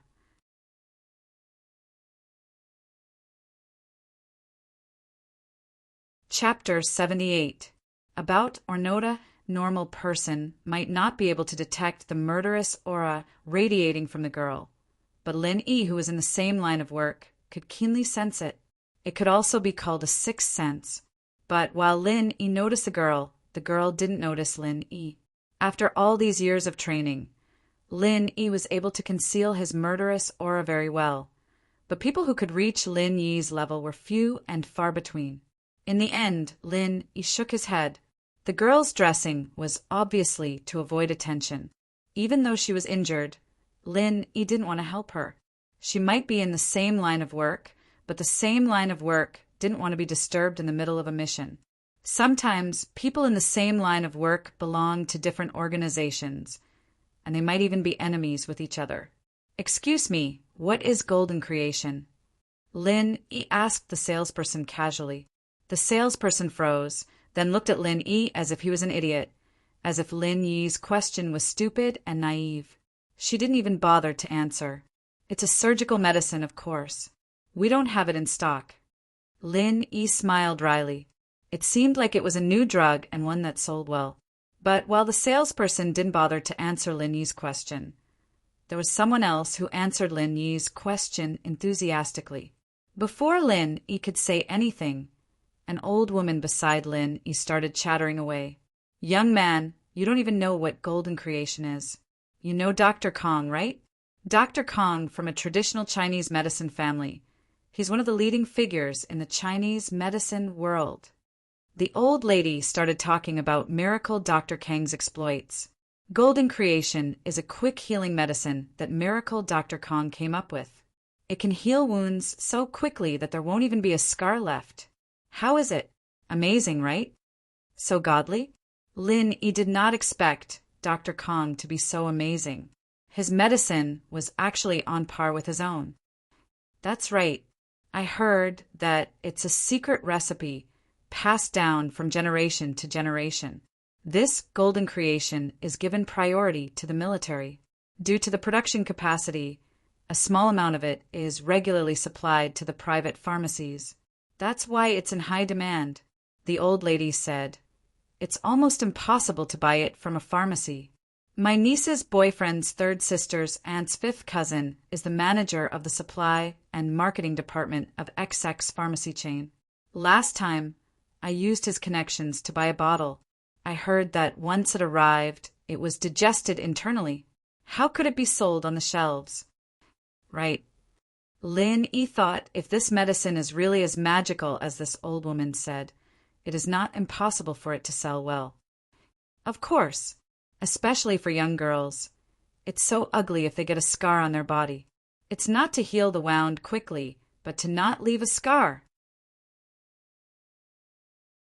The old lady said, "I heard that nowadays people don't give platinum or gold as gifts anymore. Instead, they give golden creation as gifts. Really? Lin Yi was stunned. He did not know whether this old lady was telling the truth or not. Of course, why would I lie to you? The old lady preached as if she was taking advantage of her seniority. Oh, I see. Thank you. But it seems that I don't need it for the time being. Lin Yi said to the old lady with a smile. Yeah, you're a big boy. You don't need that thing. The old lady nodded. Obviously, she misunderstood Lin Yi's words. Lin Yi meant that he could make the medicine himself. There was no need for him to buy it. Lin Yi naturally would not explain. He turned around and went to the Chinese herbal medicine counter. The herbs that he wanted had been weighed and put into a sealed bag according to the type. Lin Yi checked carefully and found that 2 of the herbs seemed to have been stored for too long. They had gone bad, and the medicinal effect was greatly reduced. Lin Yi had no choice but to weigh a little more. He would win with numbers. He checked the utensils and tools that he wanted. After making sure that there were no problems, he carefully packed them up and left the pharmacy. It didn't matter if it was Chinese or Western medicine these days. They were all selling very well. Only the loose herbs weren't that popular in pharmacies, and not many people bought them. This was why Lin Yi was able to get out of the shop so quickly. After leaving the pharmacy, Lin Yi did not plan to go to school directly. He was already absent. It didn't matter whether he went or not. He had already bought a series of measuring tools and tools. Lin Yi wanted to find a place to make the medicine first. This kind of thing, of course, couldn't be done in school. Of course, he couldn't do it in Mingyao's villa. The 2 girls would go crazy if the whole house smelled like Chinese medicine. The best way was to get a room by the hour and leave after he was done. With this idea in mind, Lin Yi was not in a hurry to go to school. Instead, he looked around the pharmacy to see if there was a suitable hotel to get a room by the hour. Lin Yi saw the girl from the pharmacy at the entrance of a deserted alley. At this moment, she was lying on the ground. There was a pool of fresh blood under her. Lin Yi frowned. He didn't want to poke his nose into other people's business. But in this deserted alley, who would dare to poke their nose into other people's business, let alone if there were people passing by? If he failed to save her and she died, it would cause unnecessary trouble. Lin Yi hesitated for a moment. He was also a person with a mission. It was not appropriate for him to poke his nose into other people's business. Moreover, in his line of work, he needed to be prepared to sacrifice himself at any time. Although Lin Yi also knew that if he didn't help her, she might not survive due to excessive blood loss. However, sometimes Lin Yi really couldn't do anything, especially this kind of thing that had nothing to do with him.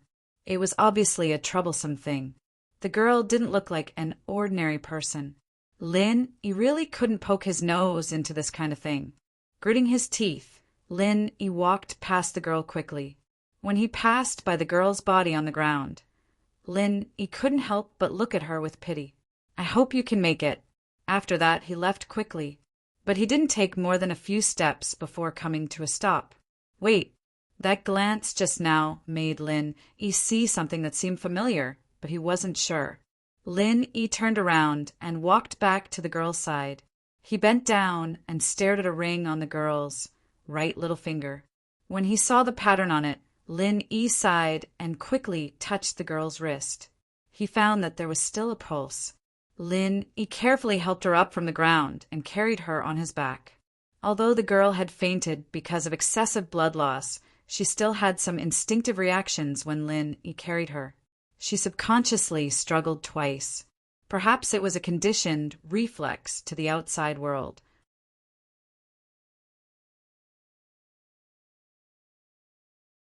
Chapter 79. Origin. When Lin Yi had first arrived, he'd seen a motel by the roadside, but it didn't look too good. Lin Yi had decided to look around for a better motel instead. But the situation was urgent, and Lin Yi didn't have the time to look for another motel. One was already good enough. Get a room.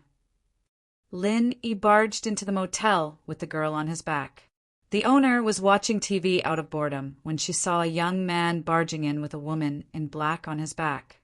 The man wanted to get a room as soon as he entered. and she couldn't help but smile ambiguously.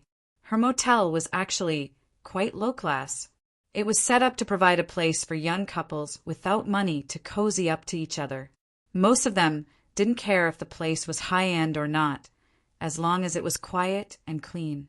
The owner had seen plenty of young men and women who came here to get a room, but it was rare to see someone as impatient as Lin Yi, wanting to get a room as soon as he entered with a woman on his back.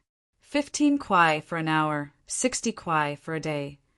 The owner said to Lin Yi, "Oh, I'll put down 100 then." Lin Yi pulled out 100 kwai from his pocket and handed it to the owner. "Wait, take out your ID card to register." The lady boss was not blinded by the sight of money and did not let down her guard. Lin Yi frowned. He wasn't sure if the girl on his back could make it, but there was nothing he could do about it. It was reasonable to register a room, so Lin Yi took out his ID and handed it to the owner for registration. "I don't need hers, do I?" Lin Yi asked. Naturally, he was referring to the girl on his back. He believed the owner would understand what he meant. "No need. Deng will be fine." The owner followed the rules when registering IDs. She wasn't trying to make things difficult for Lin Yi, but registering one person per room was fine. After scanning Lin Yi's ID, the owner took out a room card. "Upstairs, room 209. Go up yourself." "Thank you." Lin Yi took the room card and quickly carried the girl upstairs. Along the way, the girl lay motionless on Lin Yi's shoulder. If it weren't for the fact that he could feel her heartbeat through the softness of her chest, Lin Yi would have suspected that she was already dead. "Who?" Lin Yi threw the girl on the bed, then carefully closed the door, drew the curtains, and carefully checked every corner of the room.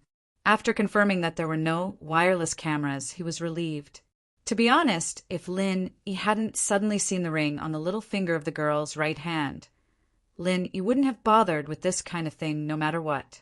She was just looking for trouble for herself for no reason. The pattern on the ring on the girl's hand represented an organization, a very famous international assassin organization. Although Lin Yi did not belong to this organization, the founder of this organization had a deep relationship with Lin Yi. The master who taught Lin Yi assassination techniques was one of the founders of this organization. Although old Lin was good at martial arts, he was proficient in the kind of martial arts that could be used to fight enemies head-on. However, in a real mission, it was rare to face the enemy head-on. Assassination and sneak attacks were the key to victory. When Lin Yi was 6 years old Lin sent him to his master for 2 years of intensive training. His master taught him all the assassination and sneak attacks methods. Although he didn't know the specific identity of his master, and old Lin never mentioned it directly, Lin Yi could vaguely tell that his master was a really powerful person. It had been many years since he saw his master. All these years, Lin Yi had always missed his master. He was Lin Yi's true master. Although old Lin also taught Lin Yi many things, it was more like the kind of relationship between grandfather and grandson, and not the relationship of master and disciple. Moreover, old Lin never expected to be Lin Yi's master. Lin Yi only learned less than 30% of his master's methods, but he was already able to take the initiative in missions. One could imagine how powerful his master was. However, he was too young at that time. Even if he studied hard, it would be good if he could understand 30%. It was because Lin Yi remembered his master's kindness that when Lin Yi saw the symbol of the organization his master founded on the ring on the girl's hand, he changed his mind and decided to help the girl. Although his master had long stopped caring about the affairs of the organization, no matter what, this girl was still one of his people. "I'll help you this once. Whether or not you can survive will depend on your luck." Lin Yi laid the girl flat on the bed, and the fisherman's hat on the girl's head slid to one side. Her short, black hair was scattered, and through the scattered hair, a slightly pale and delicate face could be clearly seen. Her facial features were very exquisite, and her eyelashes were long. However, her eyebrows were tightly knitted together. Even if she had fainted, she must have been in a lot of pain. Lin Yi was slightly stunned. He didn't think that under the fisherman's hat the girl would hide such a beautiful face. This made Lin Yi a little surprised. Such a beautiful girl was an assassin? Looking at the girl's age, she should only be around 18 or 19 years old, similar to him. Lin Yi shook his head, but this was someone else's matter, and he had no right to interfere. From his previous observation, the girl's injury should be on the lower half of her body. However, the girl was wearing a pair of leather pants that didn't leak blood, so he couldn't tell where the injury was from the outside. Lin Yi was too lazy to look for it, so he directly used some force and took off the girl's leather pants. After taking it off, Lin Yi felt a little unnatural, and his breathing became rapid. Although Lin Yi's initial thoughts were very good and very pure, he only extended a helping hand to this dying female assassin because of his master's face. That was why he helped her take off her pants and treat her injury. However, if this female assassin looked like a male assassin, Lin Yi probably wouldn't have any special thoughts. However, this female assassin was very beautiful, and her figure was very good. Therefore, when Lin Yi took off the female assassin's pants, it was inevitable that he would have some improper thoughts. Any normal man would have such thoughts. However, what he saw next completely extinguished the fire of lust in Lin Yi's heart.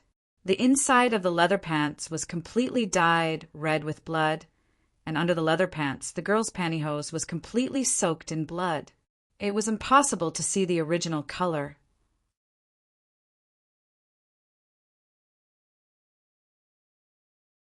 Chapter 80. Healing. From the looks of it, the girl's pantyhose was probably attached to the wound. If he took it off, it might touch the wound and cause more bleeding. Lin Yi frowned. There weren't any surgical tools in the room. When he took off the girl's pants, Lin Yi had felt something hard. It was probably a dagger. Without any other tools, Lin Yi could only rely on the dagger. Picking up the pants, Lin Yi took out the dagger and swung it in the air a few times to test the feel of it. Then he started moving it back and forth on the girl's pantyhose. Lin Yi was an expert when it came to knives. When he was 6 years old, he had been practicing with the dagger with his master. It was also one of the most common weapons used against enemies. Lin Yi only used the tip of the dagger to pick up the fiber connection of the pantyhose. He wouldn't hurt anything else. After a few moves, the girl's pantyhose was shredded to pieces. Lin Yi casually peeled it off and tossed it aside. Under the pantyhose, Lin Yi finally saw where the wound was. It was at the root of the right side of the thigh. The wound had been bandaged, but the bleeding didn't stop. Otherwise, the girl wouldn't have gone to the pharmacy to buy some Dr. Kang's golden wound. Other than the bandage, the girl's lower body was only left with her thigh. But Lin Yi didn't have any other thoughts. Lin Yi wasn't a psychopath. Even if she was as beautiful as a goddess, Lin Yi wouldn't be interested in a woman covered in blood. He used a knife to pry open the gauze on the girl's leg and started inspecting the wound. The injury was serious, but Lin Yi breathed a sigh of relief. It hadn't reached the artery in her thigh. He'd have to send her to the hospital if he didn't have professional surgical equipment. But whether or not she'd make it to the hospital was another matter. The wound was triangular. It was obvious that a sharp tool like a triangular knife had been used to stab into the wound. Due to the triangular shape of the wound, it was difficult to stop the bleeding with ordinary hemostatic medicine without suturing. Judging from the current situation, it was most likely that the girl had bandaged herself after getting hurt, but the wound didn't heal. Instead, it was bleeding profusely. She had no choice but to go to the pharmacy to buy Miracle Dr. Kang's golden creation, but she hadn't found it yet. On the way back, she finally fainted from blood loss. Lin Yi understood what the girl was doing. Assassins were a special profession, and they rarely went to the hospital even if they were injured.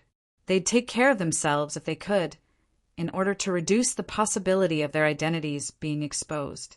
Knowing the girl's injury, Lin Yi could treat of the problem. The wound was deep, but it didn't hurt the arteries and tendons of the body. It wasn't a big problem.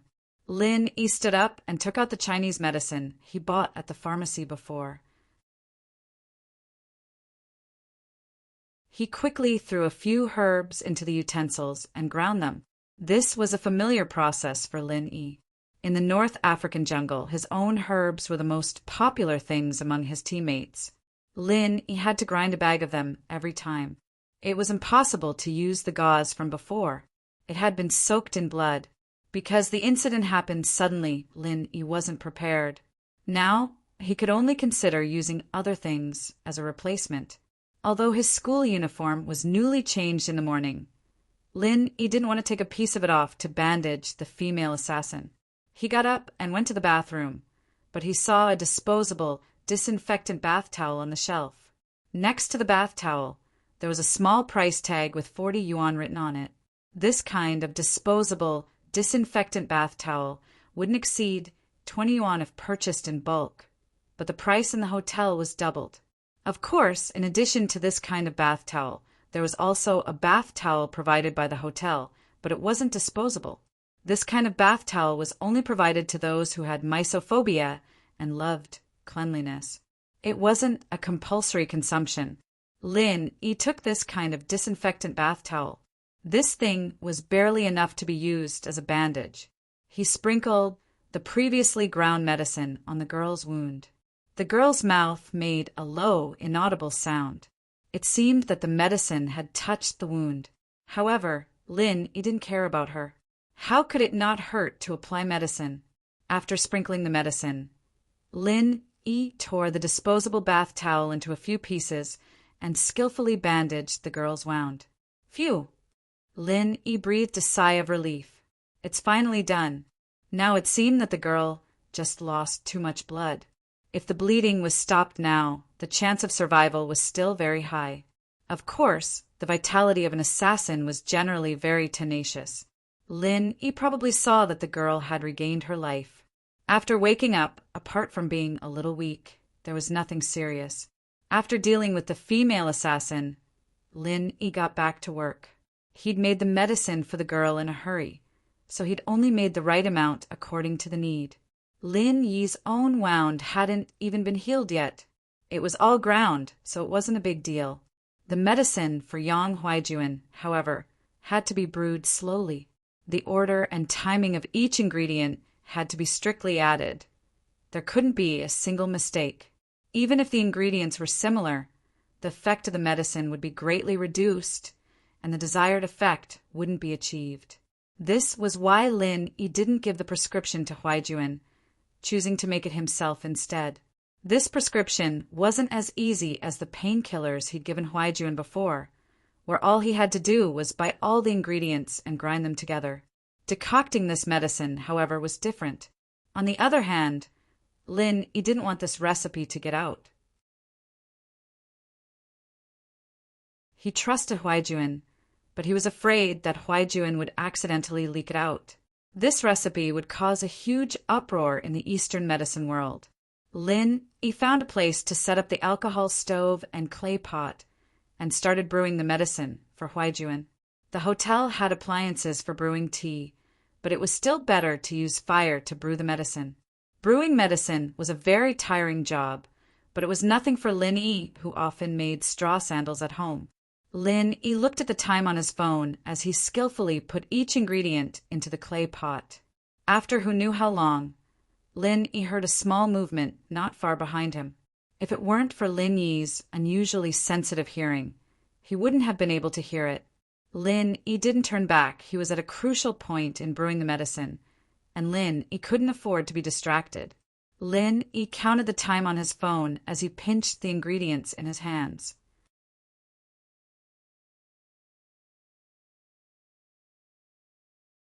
Chapter 81. Mr. Dongguolin. He didn't expect the girl to be grateful to him, but it didn't seem like she was going to let him go.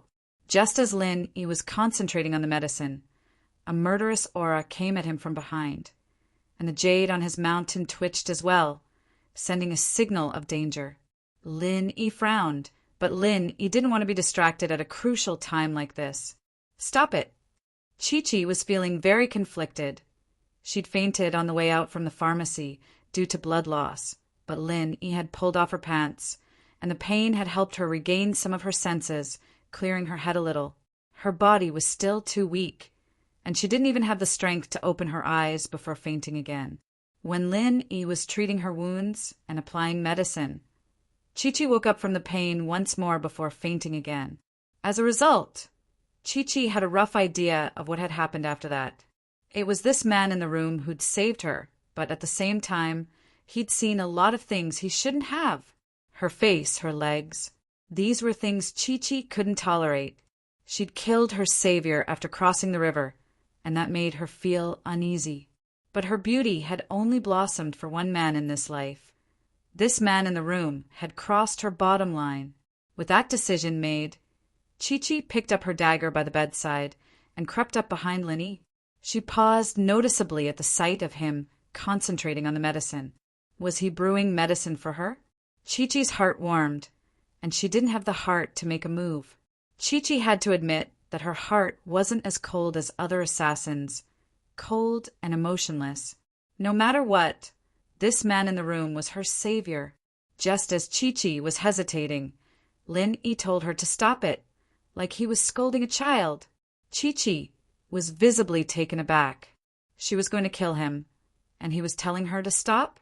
Did he think that she was just going to walk around the room? Didn't you hear the story of Mr. Dongguo when you were young? Lin-Yi still didn't turn around. He continued, I feel like I'm like Mr. Dongguo in that story. Chi-Chi's face changed. Naturally, she knew about Mr. Dongguo's story. She'd grown up in an assassin organization, but she was different from the other assassins.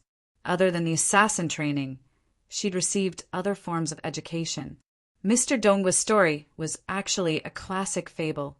It was about a man named Mr. Dongguo who saved a wolf, but the wolf turned around and wanted to eat Mr. Dongguo. But Lin-Yi's words reminded Chi-Chi that Lin-Yi's don't mess around wasn't just for show. Lin-Yi knew that she was going to kill him. The story of Mr. Dongguo that he told later proved this point. He was insinuating that he was ungrateful. Who was this person? Chi-Chi's heart skipped a beat. He could tell that she was going to harm him with his back turned, and yet he didn't react at all. Was he fearless? Or, in that case, the purpose of this person's treatment of his injuries was questionable. Chi-Chi felt a chill in her heart and made up her mind. The dagger in her hand sped up, going for Lin-Yi's neck without hesitation. Lin-Yi didn't think that this assassin wasn't done yet. Was she trying to bully him with both hands? Lin-Yi frowned and turned his head, dodging Chi-Chi's dagger. He opened his mouth and bit down on the dagger, as well as Chi-Chi's fingers. Ah! Chi-Chi's hand was in pain, and the dagger flew out of her hand. Her body hadn't recovered yet, and it was only through sheer willpower that she was able to stand up and walk behind Lin-Yi. After the dagger left her hand, Chi-Chi collapsed onto the floor, panting heavily. The wound on her leg seemed to have been aggravated as well, and cold sweat dripped down Chi-Chi's forehead. Lin-Yi spat the dagger to the side and continued brewing the medicine. You really are an ungrateful person, but it's fine. A good man doesn't fight with a woman. Leave now, or I'll kill you after I finish brewing the medicine. Chi-Chi understood now that Lin-Yi wasn't a normal person. How could a normal person dodge her sneak attack? Could a normal person bite down on a dagger? Chi-Chi, on the other hand, understood from Lin-Yi's words. He wasn't making the medicine for her. She was the one who thought too highly of herself. Humph. Chi-Chi's eyes were filled with humiliation and unwillingness.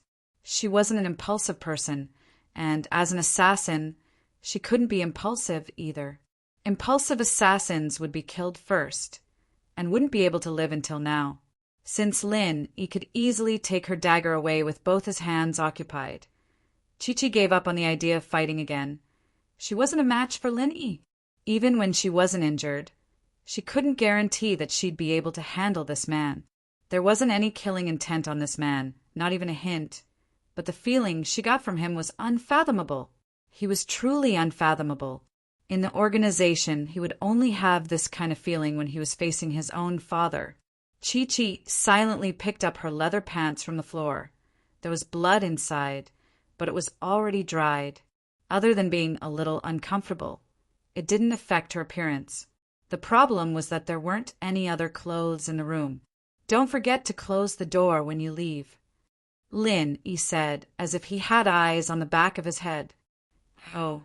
Chi-Chi left the room and slammed the door shut. "I'm sorry. This man saved my life, and I'm not a match for him right now. But don't worry, I'll remember him.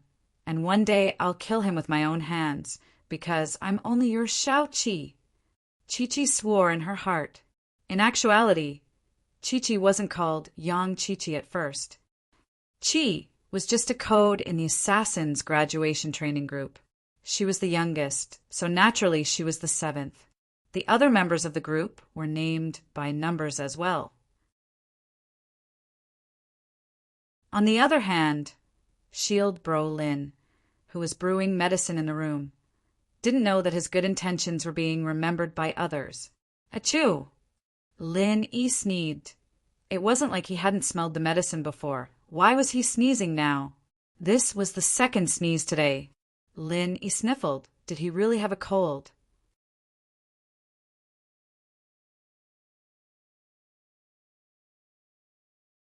Chapter 82.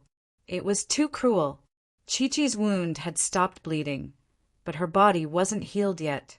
Her face was still pale, and she was limping. Even so, she didn't want to stay in the room. Since she couldn't kill Lin, she'd just leave and come back when she had the chance. That was the rule of an assassin. If she couldn't win, then she wasn't an assassin. She was a suicide squad member. Limping down to the first floor, Chi-Chi went to the bar. "Boss, what's the name of the man who brought me to room 209? Chi-Chi didn't ask Linny's name, because she knew that Linny wouldn't answer, even if she did. Lin treated her like a passerby, and she was trying to kill him. Lin wouldn't go looking for trouble. But Chi-Chi wasn't an idiot. She knew that she had to register when staying at the hotel. She'd been unconscious at the time, and she didn't have any identification on her. It had to be Lin. "Oh." The boss paused, but came out immediately after seeing Chi-Chi's attire. She was the woman on the back of the man who'd rushed to get a room. It couldn't be, right? They didn't know each other and they'd gotten together? Getting a room? But looking at her, she'd been carried. Was she drunk? If that was the case, then it was possible. Young men and women these days. The boss sighed at the degeneracy of the world. But she didn't think that her hotel would still be doing so well if it weren't for these young men and women coming to get a room. "His name is Lin E." The boss said as she looked at the registration book. "Thanks." Chi-Chi nodded, committing the name to memory. "Lin, huh?" She didn't know if it was a real name or a fake one, but whatever it was, Chi-Chi hated the name. "You're welcome." For the boss, it was nothing more than a matter of lifting a finger. Chi-Chi memorized Lin Yi's name before turning to leave the hotel. The boss couldn't help but click her tongue as she limped out of the hotel. It couldn't be, right? That much? Can't even walk? That man just now didn't look very powerful, but he was actually so powerful. Could this be the girl's first time? The lady boss shook her head and thought evilly in her heart. To Lin Chi-Chi's incident was nothing more than a small interlude. Lin wasn't too happy about the fact that Chi-Chi had stabbed him. He'd saved her life after all, and although he'd only seen her thigh, how was he supposed to treat it if he didn't? According to her, if she were to kill someone for looking at her thighs, she wouldn't be able to see the nurse today. Should he also take a knife and kill that Annie? Although the firepower of the alcohol stove was not as strong as that of the gas stove, it could still be used if it was controlled well. The decocted decoctions were placed into sealed bags bought from the pharmacy. Because the decoctions were hot, there was naturally steam. When the decoctions cooled down, the steam would turn into water, and the sealed bags would become a vacuum. This was good for preservation, and the decoctions would not deteriorate. After everything was done, Lin put away the medicine brewing equipment. He could still use these next time. The alcohol was pretty much all gone, but these things were sold everywhere. He didn't think he'd left anything behind, so he called the reception downstairs and told her to check out. But when Lin Yi's eyes landed on the bed, he couldn't help but smile bitterly. It seemed that he'd have to pay for it. There were blood stains all over the bed sheets, evidently. It didn't take long for the owner to saunter into the room. It seemed that this hotel usually didn't have any attendants, and she was the only one running the place. Lin Yi had opened the window before the owner came up, letting in some fresh air. The smell of the medicine wasn't that strong, and the owner didn't notice it at all. She was stunned by the blood on the bed the moment she stepped into the room. Lin Yi's eyes widened as he stared at the blood on the bed. This bedsheet? The owner pointed at the bedsheet in the room, shocked. She couldn't speak. She was too shocked. She'd been thinking that it was Chi-Chi's first time, and that was why she was limping. Now that she saw the blood stains on the bedsheets, it only confirmed her evil thoughts. But at the same time, she thought that Lin Yi didn't know how to be gentle with the fairer sex either. It was his first time, and he was already in such a terrible state. Was he trying to kill her? If someone were to die in her hotel, she'd be in deep trouble. At that thought, the owner's face darkened. This bedsheet was at least 10 kwai, and with the money she made for the room, she didn't have much left after the bedsheet. What did you do to the room? The owner asked coldly. I'm sorry, I'll pay you for it. Lin Yi didn't know how to explain, so he just told the owner that he'd pay the full price. Since Lin Yi was willing to pay, naturally the owner didn't say anything else. She thought that this kid was quite smart, or she'd have been waiting to insult him. After checking the room, the owner said, 1 disposable towel, 40 kwai. 1 bedsheet, 60 kwai. 100 kwai in total. All right, Lin Yi nodded. This owner wasn't too unscrupulous. This kind of white bedsheet cost 30 kwai in bulk. She sold it to me for 60 kwai, which was the same price as the towel. It was just double the price. The owner saw that Lin Yi was straightforward, so she didn't say anything else. Then you come downstairs with me. Let's calculate the room fee. You've rested in the room for 5 hours, so I'll have to charge you according to the standard for a day. It's 60 kwai. You paid me another 60 kwai. Lin Yi nodded. After he went downstairs, he took out the money and gave it to the owner. Then he turned around and prepared to leave. Wait, the owner stopped Lin Yi. Is there anything else? Lin Yi turned around and asked. He wondered if the owner felt that it wasn't worth it and wanted to extort him again. The girl you brought just now asked for your name before she left. I told her. The owner saw that Lin Yi was so straightforward, so she kindly reminded him. Based on her intuition, the two of them definitely wouldn't be a couple, so the owner said a few more words. Ah. Lin Yi smiled bitterly. He didn't want to have any contact with the female assassin anymore, but he didn't expect that the female assassin actually remembered his name when she left. Probably there would be trouble in the future.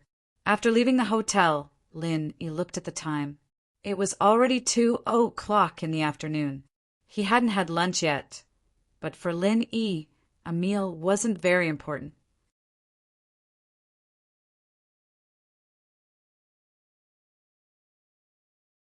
Chapter 83. The big for the school was still quiet when he got to the school. Classes hadn't ended yet. Lin Yi walked up to Class 5's classroom and peeked in through the window. It was a self-study class with no teacher present. Lin Yi pushed the door open and walked in. A lot of people raised their heads to look at Lin Yi before going back to their own stuff. The 12th grade was a very tight class, after all, and nobody liked to stick their noses into other people's business. Yushu poked Meng Yao with a finger. Yao, Shield Bro's here. So what if he's here? What does that have to do with me? Meng Yao frowned, dissatisfied with Yushu's actions. Shu, why do you pay so much attention to him? You're not really into him, are you? I'd see a living person walking into the classroom if I raised my head. Yushu shrugged. I won't talk about it anymore, since it has nothing to do with you. Oh. Meng Yao opened her mouth, but didn't say anything. She just shook her head and went back to reading the notes in her hands. Yushu smiled faintly at Meng Yao's reaction before going back to her own stuff. Shu, what do you think about this Lin Yi guy? He went to change his bandages early in the morning. Why is he only here in the afternoon? Don't tell me he's hooking up with Ling Shan again? Meng Yao turned around suddenly. Ah, I thought you didn't pay attention to him anymore. Yushu smiled at Meng Yao. He is my father's shield. He is not honest with me. He goes out and messes around. Of course, I'm not happy. Meng Yao didn't know why she was suspecting Lin Yi, but she found a good reason. Lin Yi was hired by her dad, and he had to be worth the money. Then go talk to him and tell him not to be a playboy. He can only be a shield for you. Yushu suggested casually. What do you mean by me? Meng Yao's face turned red. Shu, your words are so evil, so ambiguous. It was originally you alone. It was your daddy who hired him, not my daddy. Yushu said matter-of-factly. If you don't think that's a good idea, then let him be my shield. I might not need him in high school, but I might need him in college. Screw you. You already have your brother. Why do you still need a shield? Meng Yao said with a smile, feeling a little uncomfortable inside, especially since Yushu felt like she'd stolen something from her.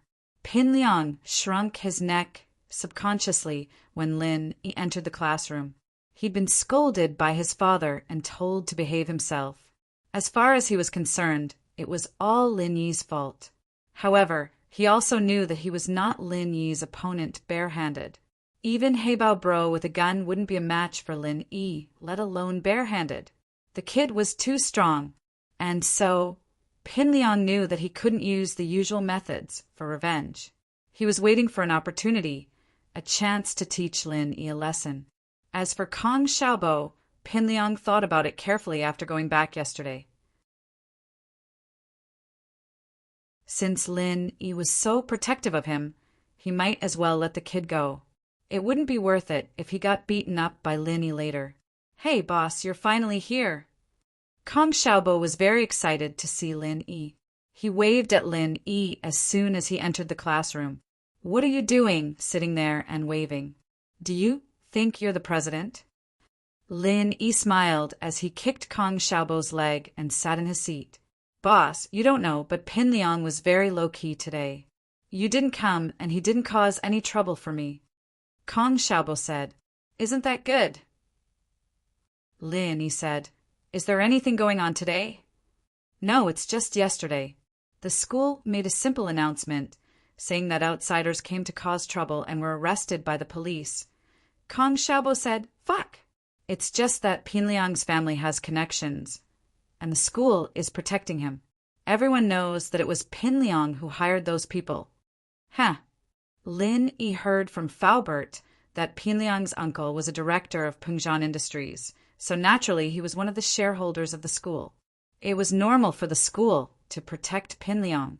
Right, boss? Guess how everyone is describing you now. Kong Xiaobo lowered his voice and said excitedly, Describing me? Describe what? Lin Yi didn't know what was going on.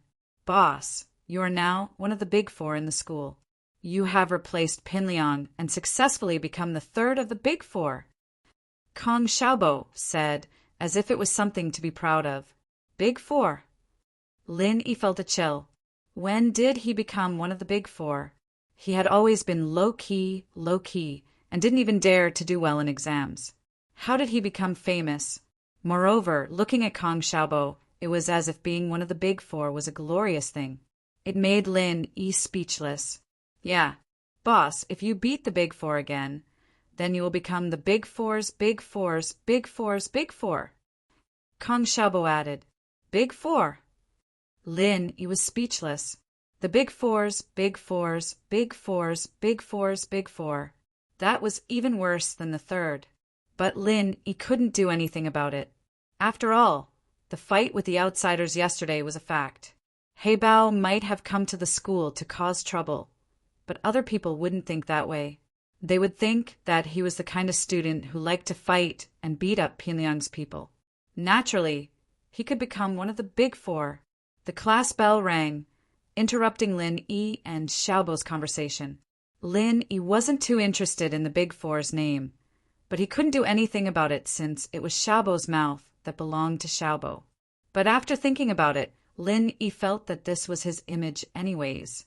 It would be easier for him to be Mengyao's shield in the future. He just needed to stand there and people would think, "Who dares mess with me? And I'm a tyrant." The last class on Friday was physical activity class.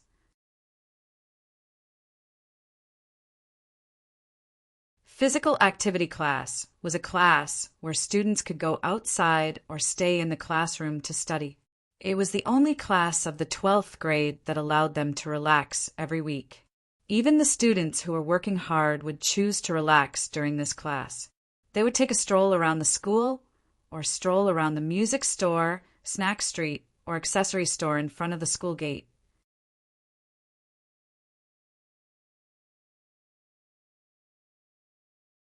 Chapter 84. You go after them, Lin. He wasn't worried about Pinliang's actions at all. Pinliang might be a little hard to deal with in school, but he wouldn't do anything out of line. Mengyao had Yushu by her side, and Mengyao's family background wasn't something Pinliang could do as he pleased.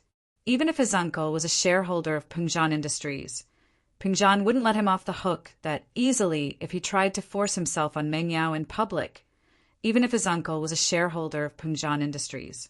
As a result, Lin Yi didn't plan on following Mengyao and Yushu. Even if Lin Yi had wanted to, Mengyao's personality wouldn't have allowed him to tag along. Lin Yi might as well focus on his own things instead. "Boss, wanna go eat some barbecue at the food street in front of the school?" Kong Xiaobo had a date with Lin Yi last night, so he wanted to grab a drink or two with Lin Yi during physical exercise class. He'd been in high school for 3 years, and he'd lived to the age of 18. He'd only felt like a real man these few days. "Sure," Lin Yi said happily. He hadn't eaten anything in the afternoon. Lin Yi placed the things he'd brought back from the hotel in his desk, placing a few books on the outside to prevent them from falling out. Only then was he able to leave with peace of mind. Most of the students had already left the classroom by the time the two left. There were only a few nerds left in the classroom. You couldn't count on these nerds to go out and play. These people spent all their waking hours in books. Kong Xiaobo slowed down subconsciously as they passed by 12th grade class 9. Lin Yi was curious about his actions, but Kong Xiaobo tugged at Lin Yi excitedly just as he was about to ask him about it. "Tang Yin, Tang Yin." Lin Yi was taken aback. He subconsciously looked forward and saw a girl walking out of grade 12 class 9's classroom not far away. After the girl walked out of the classroom, she also walked towards the staircase. Lin Yi did not see her clearly. By the time Kong Xiaobo called out, it was already too late.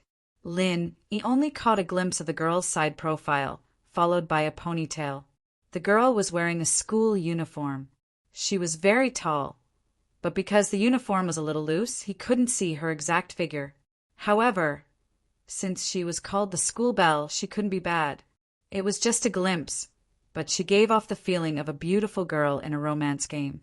She had a strong academic vibe. She was indeed a popular commoner beauty. How is it? How is it? Kong Xiaobo danced with joy. He was very excited, as if he had won the lottery. "I didn't see it clearly. What can you tell from the back?" Lin Yi patted Kong Xiaobo. "Why are you so excited? She's not your girlfriend." Of course not. But to be able to see her from afar is already very exciting. "Boss, don't you think it's fate?" Kong Xiaobo was still very energetic. "You see Chu Mengyao and Yushu every day. Then why don't you have epilepsy?"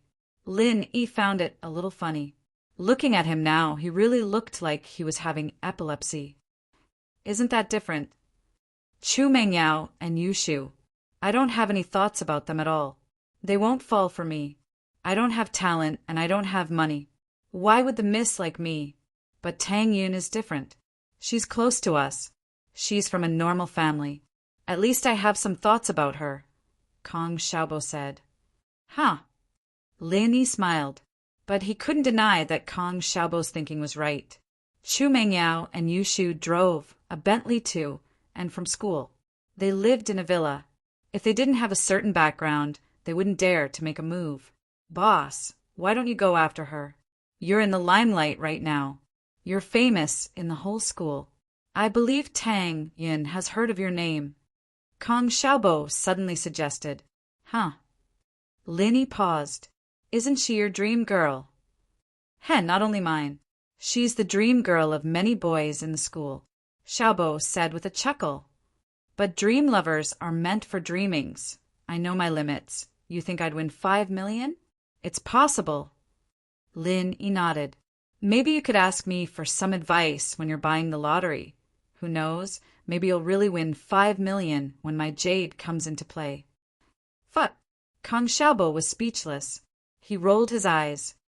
I think the chance of Tang Yin liking me is lower than me winning 5 million. Now you know, right? I'm just imagining things. But I think you have a chance. Come on, why don't you say Zhong Pingliang has a better chance? He used to be one of the big four. Why didn't I see him getting her? Lin Yi shook his head. He didn't want any scandals. Otherwise, he wouldn't be able to explain it to Chu Mengyao. Do you know where I'm taking you? Kong Xiaobo said mysteriously. Where to? Aren't we going to eat barbecue? Lin Yi asked.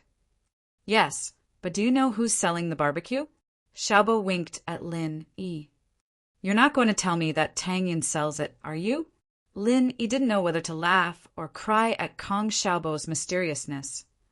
Bingo! Kong Xiaobo clapped his hands. It's Tang Yun's mom. Tang Yun's mom. Lin Yi froze. Ugh. Not that mother asterisk her, I mean Tang Yun's mother's. Xiaobo coughed, realizing that his mother's name didn't sound good. It's her mom's barbecue stand. Lin Yi didn't know what to say. Boss, I'm telling you, Tang Yin usually helps her mom with the barbecue stall when she's in class. If we go eat barbecue now, we might be able to see Tang Yin. Kong Xiaobo pulled Lin Yi and quickened his pace. Let's go, we'll follow Tang Yin. Following Kong Xiaobo's actions, Lin Yi felt that his heart had become younger again. It was filled with energy. These few years he was either assassinating or carrying out dangerous missions. He spent most of his time in a rain of bullets. It was rare for him to relax like this. It was only at this moment that Lin Yi realized that this was what he should be doing at his age, wasn't it? As Kong Xiaobo pulled him to follow the school beauty, Lin Yi felt a sense of excitement in his heart. Following the school beauty was something many boys of his age did.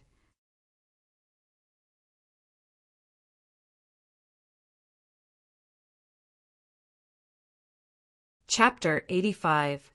Established facts. If even Kong Xiaobo knew about it, Zhou Ruoming naturally knew about it as well. After the third period, he brought a group of men to the food street outside of the school. He ordered some skewers and beer and waited for Tang Yun's mother's barbecue stall. Tang Yun's mother, naturally, knew about Zhou Ruoming. She knew that he was the bully of the school, but he didn't usually come to her stall. She didn't know what was up with him today, bringing so many people with him. Mrs. Tang was still a bit afraid of Zhou Ruoming. There used to be a seafood stall on the food street that got a stomachache from Zhou Ruoming, and the next day, Zhou Ruoming and his men smashed up the stall. Not only that, but the stall owner was beaten black and blue and couldn't come back for a couple of days. The other vendors on the food street were naturally wary of Zhou Ruoming's tyranny. They all tried to find out who he was, and found out that he was one of the big four. From then on, Zhou Ruoming's stall was as careful as they could be, afraid that something would go wrong. They'd even give a small discount when they calculated the bill, afraid that Zhou Ruoming wouldn't be happy about it. Mrs. Tang wasn't the only one selling barbecue on the food street. Zhou Ruoming and the others used to eat at a barbecue stall at the front of the street, to which Mrs. Tang secretly rejoiced. A small business like this didn't make much money, and if something went wrong, she'd have to pay for it. Young bros, please enjoy your meal. Ah. Mrs. Tang carefully placed the chicken wings on Zhou Ruoming's table, but the more careful she was, the more mistakes she made. Mrs. Tang's hand shook when she put the chicken wings down, and the seasoning on the chicken wings fell onto the leg of a fat guy next to Zhou Ruoming, leaving a greasy stain. Sorry. Mrs. Tang was at a loss as to what to do. She was terrified of these young masters, afraid that they'd get up and smash the stall if they didn't like what they were doing. How about, I help you wipe it. I can help you wash it too. Ever since Mrs. Tang had been laid off, she had been relying on the barbecue stand to support the family. Her lover had been bedridden due to a leg injury, but the compensation from the factory had never been paid. She had tried a few times, but the factory's leaders had rudely kicked her out. Mrs. Tang was a typical housewife who lived at the bottom of society. She was humble and weak, but she had no choice but to rely on her own two hands to support the family. She earned money to pay for her daughter's education and her lover's medical bills. It's nothing. The fierce-faced fat man wasn't angry at all. He casually pulled the seasoning off his pants and said nonchalantly, How would I dare to trouble Auntie to wash my pants? Mingji will kill me. You'll be my elder in the future. You brat. Zhou Ruoming poked the fat man's head. You're already sucking up. Ha ha ha. The fat man laughed, and the other students who came with Zhou Ruoming also laughed without restraint. Mrs. Tang looked at the fat man in front of her helplessly. She didn't know what he was talking about, nor did she know what these people were laughing about. The only thing she understood was that the fat man didn't seem to want to hold her responsible. Mrs. Tang let out a sigh of relief and said carefully, Then, I'll pay for this meal. How can I do that? Do you think our Mingji is someone who doesn't pay for his meals? The fat man waved his hand. Even if I don't pay for other people's meals, I still have to pay for yours. Plus, we're all family now. We can't be short of money. Zhou Ruoming heard the fat man's words and smiled proudly. This fat man was quite eye-catching. It seemed like he wasn't being nice to him for nothing. Mrs. Tang was getting more and more confused. She didn't know what the fat man was talking about. What did he mean by, family doesn't lack money? What did he mean? At that moment, Tang Yin walked over from afar. The fat man didn't care about pleasing Mrs. Tang anymore. He suddenly stood up and shook his fat body, waving his hands and whistling. Zhou Ruoming's lackeys also whistled and winked at Tang Yin. Sister-in-law is here. Sister-in-law is here. The fat man shouted. Tang Yin's face paled when she saw Zhou Ruoming and his lackeys, as well as the fatty's nonsense. She didn't think that Zhou Ruoming would be able to find his way here, not to mention spouting nonsense in front of her mother. When Zhou Ruoming wrote a love letter to Tang Yin rejected him mercilessly. However, Zhou Ruoming didn't seem to care at all. He kept pestering Tang Yin with a cheeky face until the bell rang. Tang Yin ran back to the classroom as if she was escaping. There were no movements for the past 2 days. Tang Yin thought that Zhou Ruoming had given up after being rejected. She didn't expect him to do something like this. How sad would her mother be if she thought that she was dating at school? Tang Yin stopped and didn't dare to move forward. Zhou Ruoming's passionate gaze made Tang Yin lower her head in fear. She blushed, embarrassed. Boss, Zhou Ruoming's group is in front of us. Kong Xiaobo and Lin Yi followed behind Tang Yin. They saw Zhou Ruoming and his lackeys teasing Tang Yin. Kong Xiaobo was furious. This guy is bullying Tang Yin. Oh, so his name is Zhou Ruoming? Lin Yi paused. He recognized the man who was leading the group. It was the guy who got hit by a basketball a few days ago. You know him? Kong Xiaobo heard Lin Yi's words and paused. He is one of the 4 big bullies. I was talking about him before. If you let him go, you are a bully. Lin Yi shook his head and smiled bitterly. It seemed like he had done it a few days ago. I heard that Zhou Ruoming was rejected by Tang Yin. I didn't think that he would use such a despicable method. He made it a fact in front of Tang Yin's mother. Kong Xiaobo heard what the fatty was shouting and clenched his fist. Lin Yi, on the other hand, didn't think much of it. This Zhou Ruoming was a jerk, but he hadn't done anything to Lin Yi.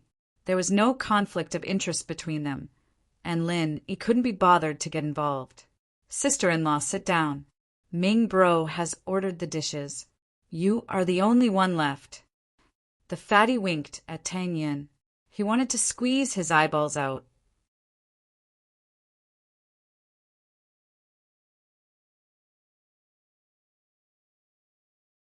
Chapter 86. Chapter 86. Thirds Men Misses. Tang didn't understand what they were talking about before, but when she saw Tang Yun and heard how they called Tang Yin, Mrs. Tang immediately understood what was going on. Mrs. Tang's heart sank. Was her daughter really in love? But looking at her daughter's pale face, she didn't know if it was because she was afraid that she'd find out, or if it was because Zhou Ruoming was forcing her to be his girlfriend. But no matter what, other than sadness, Mrs. Tang couldn't think of anything else. A young master like Zhou Ruoming wasn't someone she could mess with, and she knew that her words wouldn't change anything. Mrs. Tang had seen too much of the fickleness of human nature over the years. She knew how little she could do by herself. Take the electronics factory where her lover used to work, for example.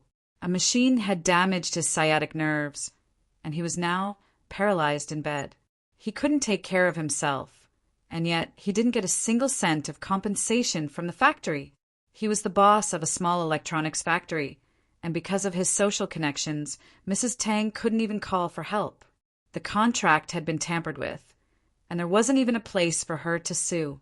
Just because she went to the factory to ask for medical fees, the boss threatened to cause trouble for her family.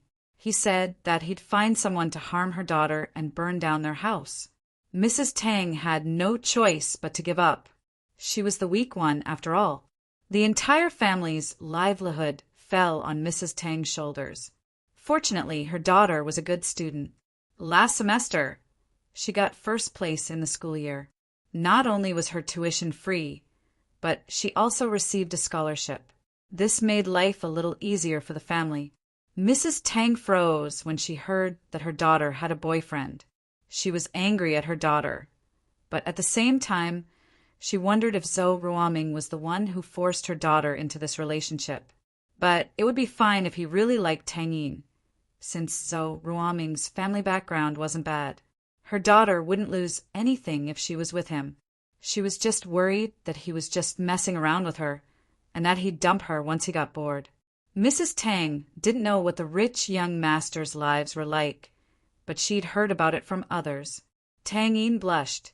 She wanted to argue, but Zhou Ruoming's reputation and all the rumors in the school made her a little timid. Rumor had it that Zhou Ruoming had once secretly dragged a girl to the outdoor toilet and raped her. After that incident, he paid the girl a sum of money and helped her transfer to another school. Although it was only hearsay, it was true that the girl had transferred to another school. It was just that the girl's family had benefited from this matter, so they naturally wouldn't make a fuss about it. Tang Yin was afraid that if she really pissed off Zhou Ruoming, he'd do anything. Although she wouldn't be like that girl who would remain silent after receiving the money and demand an explanation. But what was the use of an explanation? Tang Yin lowered her head in silence, tears welling up in her eyes.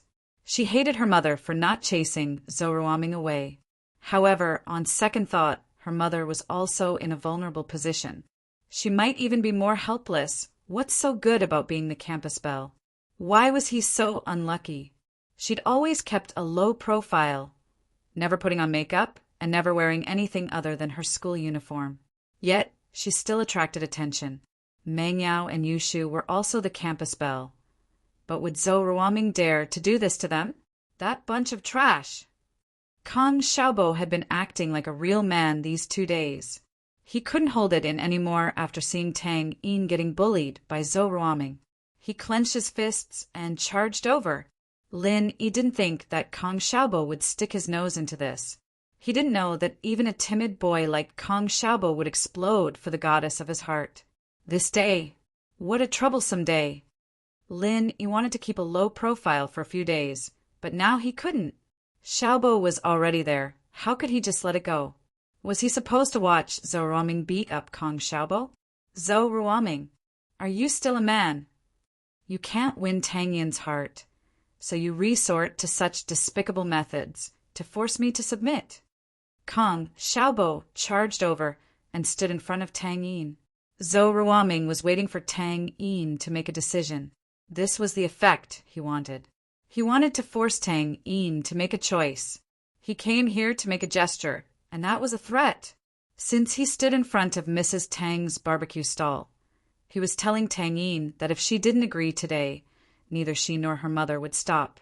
Her mother's barbecue stall wouldn't be able to run anymore. And so Ruoming was 50% sure that Tang Yin would say yes, even if she had no choice but to be his girlfriend. Tang Yin kept her head down and didn't say a word because she was worried about her safety, but she was also worried about her mother's barbecue stall. She knew that if she turned against Zhou Ruoming today, her mother's barbecue stall wouldn't be able to sell anymore. If Zhou Ruoming and his followers came to cause trouble every day, her family's livelihood would be cut off. Just when Tang Yin was at a loss of what to do, Kang Xiaobo suddenly charged over. Not only did Zhou Ruoming freeze, but Tang Yin also froze. Who was this person? She didn't know him? Who the F***ck are you? Zhou Ruoming saw that Tang Yin was about to be forced to make a choice, but someone suddenly appeared out of nowhere. He was furious and pointed at Kang Xiaobo, his voice darkening. I. Kang Xiaobo looked at Zhou Ruoming's fierce eyes and lost his courage. He was just going to explode for a moment, and it would be over after that. He wasn't as strong as Lin Yi, and in terms of fighting, he wasn't Zhou Ruoming's opponent. He was discouraged by Zhou Ruoming's question, but he knew that he couldn't back down now. Boss was still behind him, and if he got beaten up, how could he not help? He straightened his neck and said, I am the third of the Big Four's underling. Big Fours? Third? Underling? Zhou Ruoming froze, confused by Kang Xiaobo's words. What nonsense are you talking about? You're Zhong Pingliang's underling? You King beat Zhong Pingliang up and you still won't behave? How dare you butt into my business? Ck off. Your boss doesn't even dare to butt into Ming Bro's business. Who the Ck are you? Fatty pushed Kang Xiaobo hard. Go home and tell your boss that I'll Ck his mother. Fatty obviously thought that Kang Xiaobo was Zhong Pingliang's underling, and so he was very unrestrained. News of Zhong Pingliang getting beaten up by a transfer student had spread, and Heibao Bro was arrested as well. He might be sentenced to a few years in prison, so Zhong Pingliang had lost his backing and face. Naturally, Zhou Ruoming's underling wouldn't give him face.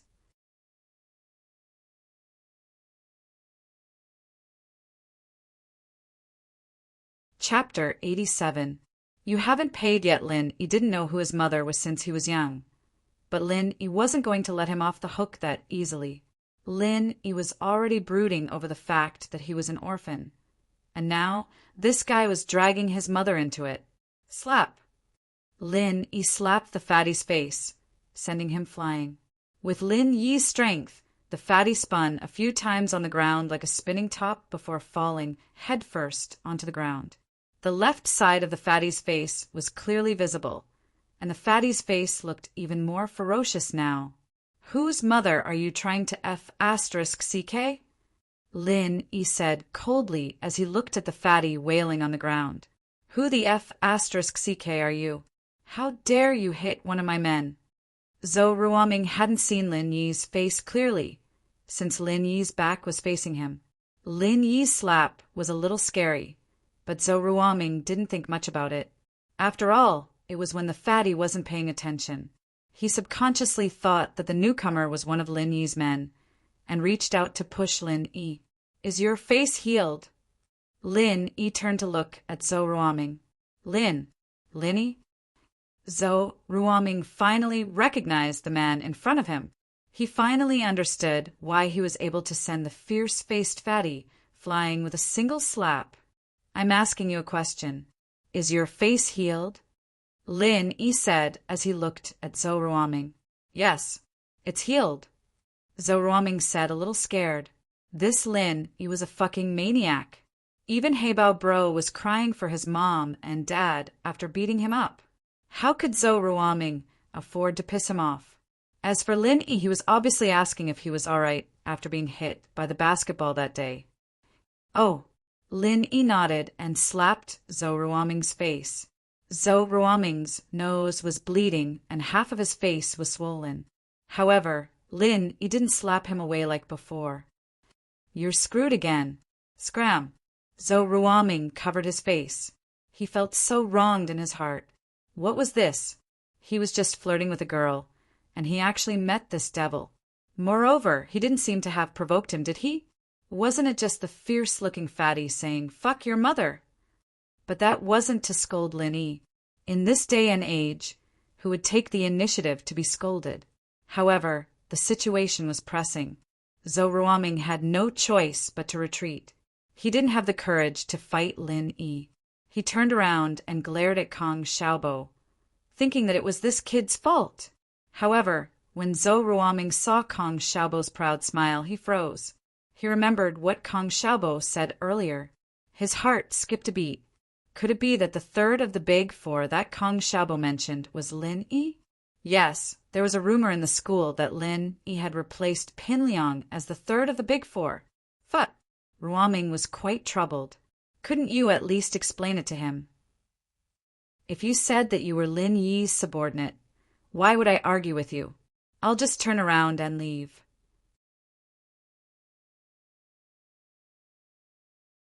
However, that was what Zhou Ruoming was thinking. If Kong Xiaobo had said that he was Lin Yi's subordinate, Zhou Ruoming might not have believed him. "Let's go." Zhou Ruoming called for someone to help Fatty up and left Mrs. Tang's barbecue stand with his tail between his legs. The vendors around Mrs. Tang's barbecue stand looked at Lin Yi in shock. They didn't know who he was. However, they knew who Zhou Ruoming was. They saw Lin Yi hit Zhou Ruoming, but Zhou Ruoming didn't even dare let out a fart. They looked at Lin Yi with respect. This was a character that was stronger than Zhou Ruoming. Tangyin, are you okay?" Kong Xiaobo was close to the goddess of his heart for the first time. Although he knew that it was impossible for him and Tangyin to be together, it was good to be able to talk to her. Now that there was a chance, Kong Xiaobo didn't want to let it go. However, because of his nervousness, Kong Xiaobo was stuttering when he spoke. Tangyin frowned slightly. She had heard about the new Big Four's third brother, Lin Yi. She saw that the boy from before was Lin Yi, and that this Kong Xiaobo was his subordinate. She was naturally on guard. News of Lin Yi's exploits had spread. He'd taught Pin Liang a lesson as soon as he'd transferred, and now he'd slapped Zhou Ruoming in the face. Tang Yin was a little afraid of him now, thinking that he might be up to no good, that he'd slapped Zhou Ruoming to get on her good side. As for Kong Xiaobo, Tang Yin already saw him as Lin Yi's lackey. She didn't have a good impression of him. She heard his question and replied faintly, "I'm fine." She then quickly ran to Mrs. Tang's side. "Mom." Mrs. Tang understood that Zhou Ruoming was bothering her daughter. She was happy, but also afraid of Zhou Ruoming's revenge. However, seeing that Lin Yi was able to deal with Zhou Ruoming made her heart flutter. Whether it was looks or temperament, Lin Yi was much better than Zhou Ruoming. It wouldn't be bad if he became her daughter's boyfriend. At least she wouldn't have to worry about Zhou Ruoming. However, Mrs. Tang was just thinking about it.